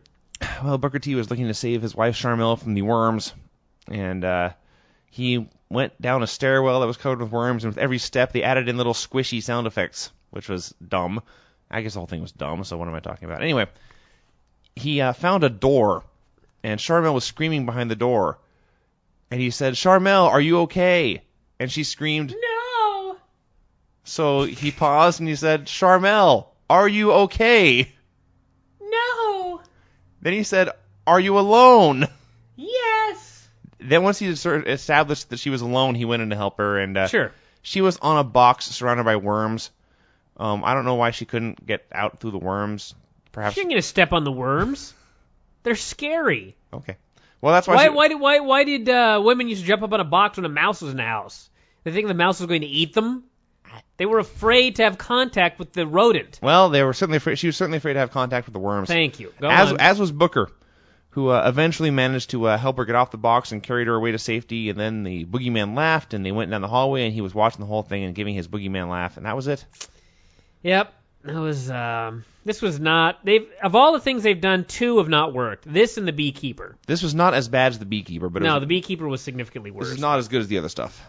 Then we had Ray versus Angle. They gave the guys about 20 minutes. Mm-hmm. They had a good match. Yeah. The finish was great. Ray went for the 619, at least in execution. I'll get into the booking in a moment. Ray went for the 619. Angle grabbed his ankle in mid-move, put him in the ankle lock, immediately scissored it and got the submission. He won. And, okay, here we go. Should I just step back and let you go? No. All right. I don't have the energy now after everything else on the show. At the beginning of the show, we sort of glossed over the fact that Ray came out and he said, look, everybody says I don't deserve to be in this match. I'm going to prove that tonight. I'm going to prove I'm not a sympathy case. So he wrestled Kurt Angle, and he proceeded to lose clean in the middle of the ring, thus proving that he was, in fact, a sympathy case and did not deserve to be in the match. Yep. Then Randy Orton hit the ring, and being a 3-way match and all, you'd think, well, they're doing all this bullshit parody bullshit, so maybe, Ray will lay him out. Hit the 619, something like that. No, Orton killed Ray Jr. He hit the RKO and Ray was dead. The little midget was beaten by both men and completely laid out. Mm-hmm. Kurt Angle had just tapped out Ray. Kurt Angle then beat up Randy Orton and tapped him out in the middle of the ring to the ankle lock. That basically was your main event. You know what's funny is I was just sitting here, and I was like, well, maybe this means Ray's going to win on Sunday. Mm-hmm. Then I had two thoughts. Thought number one, when they booked this, no one had any idea who was going to win on Sunday. Yeah. And if they did, they all had to know that this person may not be winning on Sunday. Also true. Because Vince, as he has done, changed his mind 18 billion times. Yeah. But, I mean, even if the idea was at the time that Ray was going to win, It's still dumb. why would you beat your next world champion in such a Bury him decisive manner? Deep beneath the earth. They buried him so deep beneath the earth the day before, or 2 days before he's going to win the belt. Right now, if you look at the last few weeks of TV, we know Ray is certainly below Kurt Angle and Randy Orton. Ray is a goof. We've been Ray is a taught goof. And Kurt Angle and Randy Orton, or Kurt Angle at least, is below Mark Henry. that. Sure. And theoretically, then Mark Henry, we're all pretty certain that Mark Henry is going to be below Undertaker. Yes. This is just all levels and levels of wrestlers who are higher on the totem pole than Rey Mysterio. This was so bad. And I was actually thinking during the match, I was thinking, I always knew the match was going to be pretty good, but Ray and Angle had a real good match, and I thought, well, in some ways this kind of makes me want to see the three-way. Okay. Then by the time it was over, after they'd done all the actual booking and such, I could give a shit less. The idea of a world title match is to determine who is the best wrestler. Yes. This particular world title match is going to be won by who sucks least. Yes, exactly. They all suck. They all suck. It's just who doesn't suck most is Yep. going to come out of this. Congratulations, WWE. And I would like to once more, let's get going here on WrestleMania. Very quickly, we won't take 3 hours for all these, but Tori Wilson and Candice Michelle. I won't require you to tell me how long the match is going to be. Just who's going to win the goddamn match and how. Candice, by hitting her with a pillow. I realize the stupidity of what I said after it was too late. I would agree that Candice is going to win this, and Tori will be released within 3 weeks. Sucks to be her. Trish Stratus and Mickie James. Mickey. All right? Oh, how? Mickie via shenanigans. That's my prediction. Okay, that's fair. We don't need to be any more specific than that. How would she win? I don't know. Chick kick. She'll hit Trish with her own move and pin her. No. I don't know. I don't think Trish is going to win. That would be too stupid. It would be stupid for Trish to win. So stupid that they may do it. Well, there's that. That's all I can think. What could a crazy... Fireplace poker.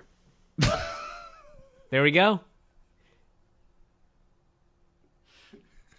Is there a fireplace near the ring in the Rosemont Horizon? Perhaps there was a fire before the show and they put the pokers underneath the ring. A fireplace poker. That's my prediction. So you're going on record before God, the world, and everyone as saying that Mickie James will pin Trish Stratus after striking her with a fireplace poker at WrestleMania 22. She may not strike her, just threaten. I know how these crazy women work. So she may threaten her. She may say, Trish Stratus, I have a fireplace poker. She may swing it, and Okay. Trish ducks and then stands up into a chick kick or something. I see. Fireplace poker, kids. That's the finish of this match. Fireplace poker. Boogeyman versus Booker T and Sharmell. Boogeyman will win, and my prediction is the match would be better if it was Boogie versus Sharmell with Booker on commentary. Alrighty then. I agree that the Boogeyman is going to win. A lot of these matches, it doesn't really matter. It doesn't. Really, pretty much every fucking match on this show, just about, it doesn't really matter. That's a major problem. That is a big problem. Chris Masters and Carlito versus Kane and the Big Show. Somebody on our board came up with a name for Chris Masters and Carlito as a team, and I laughed so hard. You don't remember it, do you? I can't remember what it is. Go on. What's your prediction? I predict that Masters and Carlito will win, and that kind of bums me out. I think they called them the Masters of Cool. It's a fine name. It was something of that nature, but go ahead. Masters and Carlito will win, and that kind of makes me sad because I'm worried that we're 13 pages into the Hall of Fame thread. That is distressing. And that makes me even more angry that I was unable to see it. Go on. The Masters of Cool, yep. Yeah, they're going to win. They'll be your champs. Yep. Yes, they will. And there's Nut Bunny suggesting the Gay Cool Alliance. It was Tetsujin who suggested the Masters of Cool. No, they are now the Gay Cool Alliance. Osama's debuting Monday. Oh, great. Yeah. Well, OVW, one last reason to watch OVW, and he will no doubt be put in a non-speaking wrestling role. And I love our board. Oh, the quote from Dave, Osama Rodriguez Alejandro starts on Raw as a heel manager Monday night with a slightly modified ring name, and somebody immediately responded with Osama Bin Laden. Oh, God. I bet he's wrong. It'd probably be I bet that's not it. Armando Alejandro Estrada, which was the name they trademarked, but go on. What the hell were we talking about? WrestleMania. Yeah, okay. I don't know why. I'd rather talk about Osama. So would I. And Osama bin Alejandro. Osama Laden. Rodriguez Alejandro. Then we've got we didn't predict the winners. Carlito and Chris Masters, tragically, are going to win and hold the belts. The gay cool connection is going to win. Yeah, Masters of Cool. Mark Henry and The Undertaker. I want Mark Henry to win. After his promo tonight, I desperately want him to win. I know he won't. He's not going to. No, there's no chance. Yep. Should be bad. They're actually going to not have a debate. They're going to work. I think it's going to be so short it won't be terrible. You know what I like is how I put a request up for somebody to please. Anybody like to write a report for the Hall of Fame? And we've gotten no responses in like 4 hours. I guess nobody just. It is 3 hours. I wouldn't do it. You can plug whatever you want, kids. Go ahead. Just please help a brother out here. This goddamn weekend is totally crazy. What are we on now? Don't even tell me I pushed the wrong button. You've got to be kidding me. I just lost the whole card. I thought you were going to say we weren't. The worst show of all time. I thought you were going to say we weren't recording, which would be a blessing. We have done that before. We did. It sucked. Although it turned out to be okay still. But tonight, if you had told me we had not recorded the last half hour, I'd have said, good, no show. I found it again. Show canceled due to incompetence. Chris Benoit versus JBL. I predict JBL will win. I think it's going to surprise a lot of people. I think this may be the best match on the show. I don't know if I'd go that far. I do not think it's going to be the best match on the show. I think it's going to be a good match. Mm-hmm. And I think JBL is going to win. That is my prediction right there. New United States champion. No holds barred. Vince McMahon versus HBK. Unlike Gene, I predict Shawn Michaels will win. Gene predicted that Vince McMahon would win, which elicited a hearty belly laugh from Gene had a lot of wacky predictions, if I do say so myself. Vince McMahon winning was not his wackiest prediction, but no, Shawn's going to win. Shane will be there, and they'll do some table spots, and Vince will strut. He'll probably bleed. And then he'll get kicked in the mouth and he'll lose. Yeah. The end. Vince McMahon will not win this match. No, but then Shawn will be gone on Monday and Vince will still be there. You never know. Plans change. That's true. I guess we shall see. Money in the Bank ladder match, kids. Shelton, Rob Van Dam, Lashley, Hardy, Finley. Am I missing anybody? Flair. 6? Oh, Flair. Oh, yeah, Ric Flair. Ric Flair. You almost forgot Ric Flair. Gene thought perhaps that Ric Flair would win, cash in his Money in the Bank thing tonight, and then beat Hunter in the main event to become a 17-time world champion. So anyway. You should all go check out Gene's show. He's a nice guy. He is. He's a very entertaining product. But that ain't happening, Gene. He just doesn't always know what's going to happen. Well, hey, I will say this. We should not completely disregard all of Gene's predictions. Because many times WWE has done some very, very wacky things. Well, Edge's wacky win was Gene, wacky. And in fact, people on our board called that day. That's true. Gene, you may be right, but I think you're wrong. That's all I got to say about that. Yeah, Rob Van Dam's going to win. Rob Van Dam is probably going to win, yes. But I could see Ric Flair winning. I could see Flair winning. I could see RVD winning, and that's really it. Gene, you may be half right, but you are not all right. Ric Flair will not leave this WrestleMania with the championship. If Ric Flair wins the Money in the Bank match, I will say Gene was right. I will ignore the last part of his prediction. You need to do what if Ric Flair wins the championship at WrestleMania tomorrow? What will you do? I don't know what I could do. A public apology on this show and Gene's show is the least I could start with. All right. We'll think of a more severe punishment for you as well. Okay. If such a thing occurs. Edge and Mick Foley in a hardcore match. Which is, of course, different than the street fight. Yes. So we know the ladder is going to be the ladder match, and Vince is going to use the tables and presumably chairs, which pretty much limits Edge and Foley to barbed wire and thumbtacks. So and fire. And fire. So bad times for these two dudes. Oh, it'll be good, and Edge will win. I would agree with that. I have nothing more to say. I'm not going to put Mick Foley. Didn't I say I had nothing more to say? And then I immediately started saying more. I don't think you've ever contradicted yourself before, though, so that's okay. Are you kidding me? That was sarcasm. It was so good I fell for it because Yeah. I thought, I probably haven't. But then I thought better of it. Then we got the hardcore match. No, we did that. Just did that. How dare you correct me? I was about to correct myself and you had to jump in there just to be a dick. Yes. Then we've got the hardcore match. It's a three-way for the world title. Kurt Angle, who is a very hardcore man. Randy Orton, who, what can you say about Randy Orton and how hardcore he is? I don't know, Brian. What can you say? Suplex him, put him in a camel clutch, break his back, and then fuck his ass. And the very hardcore Rey Mysterio, the smallest man ever to be fighting in the main event for the title. What do you think about this That's match? very hardcore. Didn't we already talk about this about 40 minutes ago? It'll probably be good. I don't care who's going to win. I think Orton will, but I don't care. I should be excited for Ray to get his world title main event on the biggest stage from them all, and I just don't care. They've killed it. They've killed it so dead.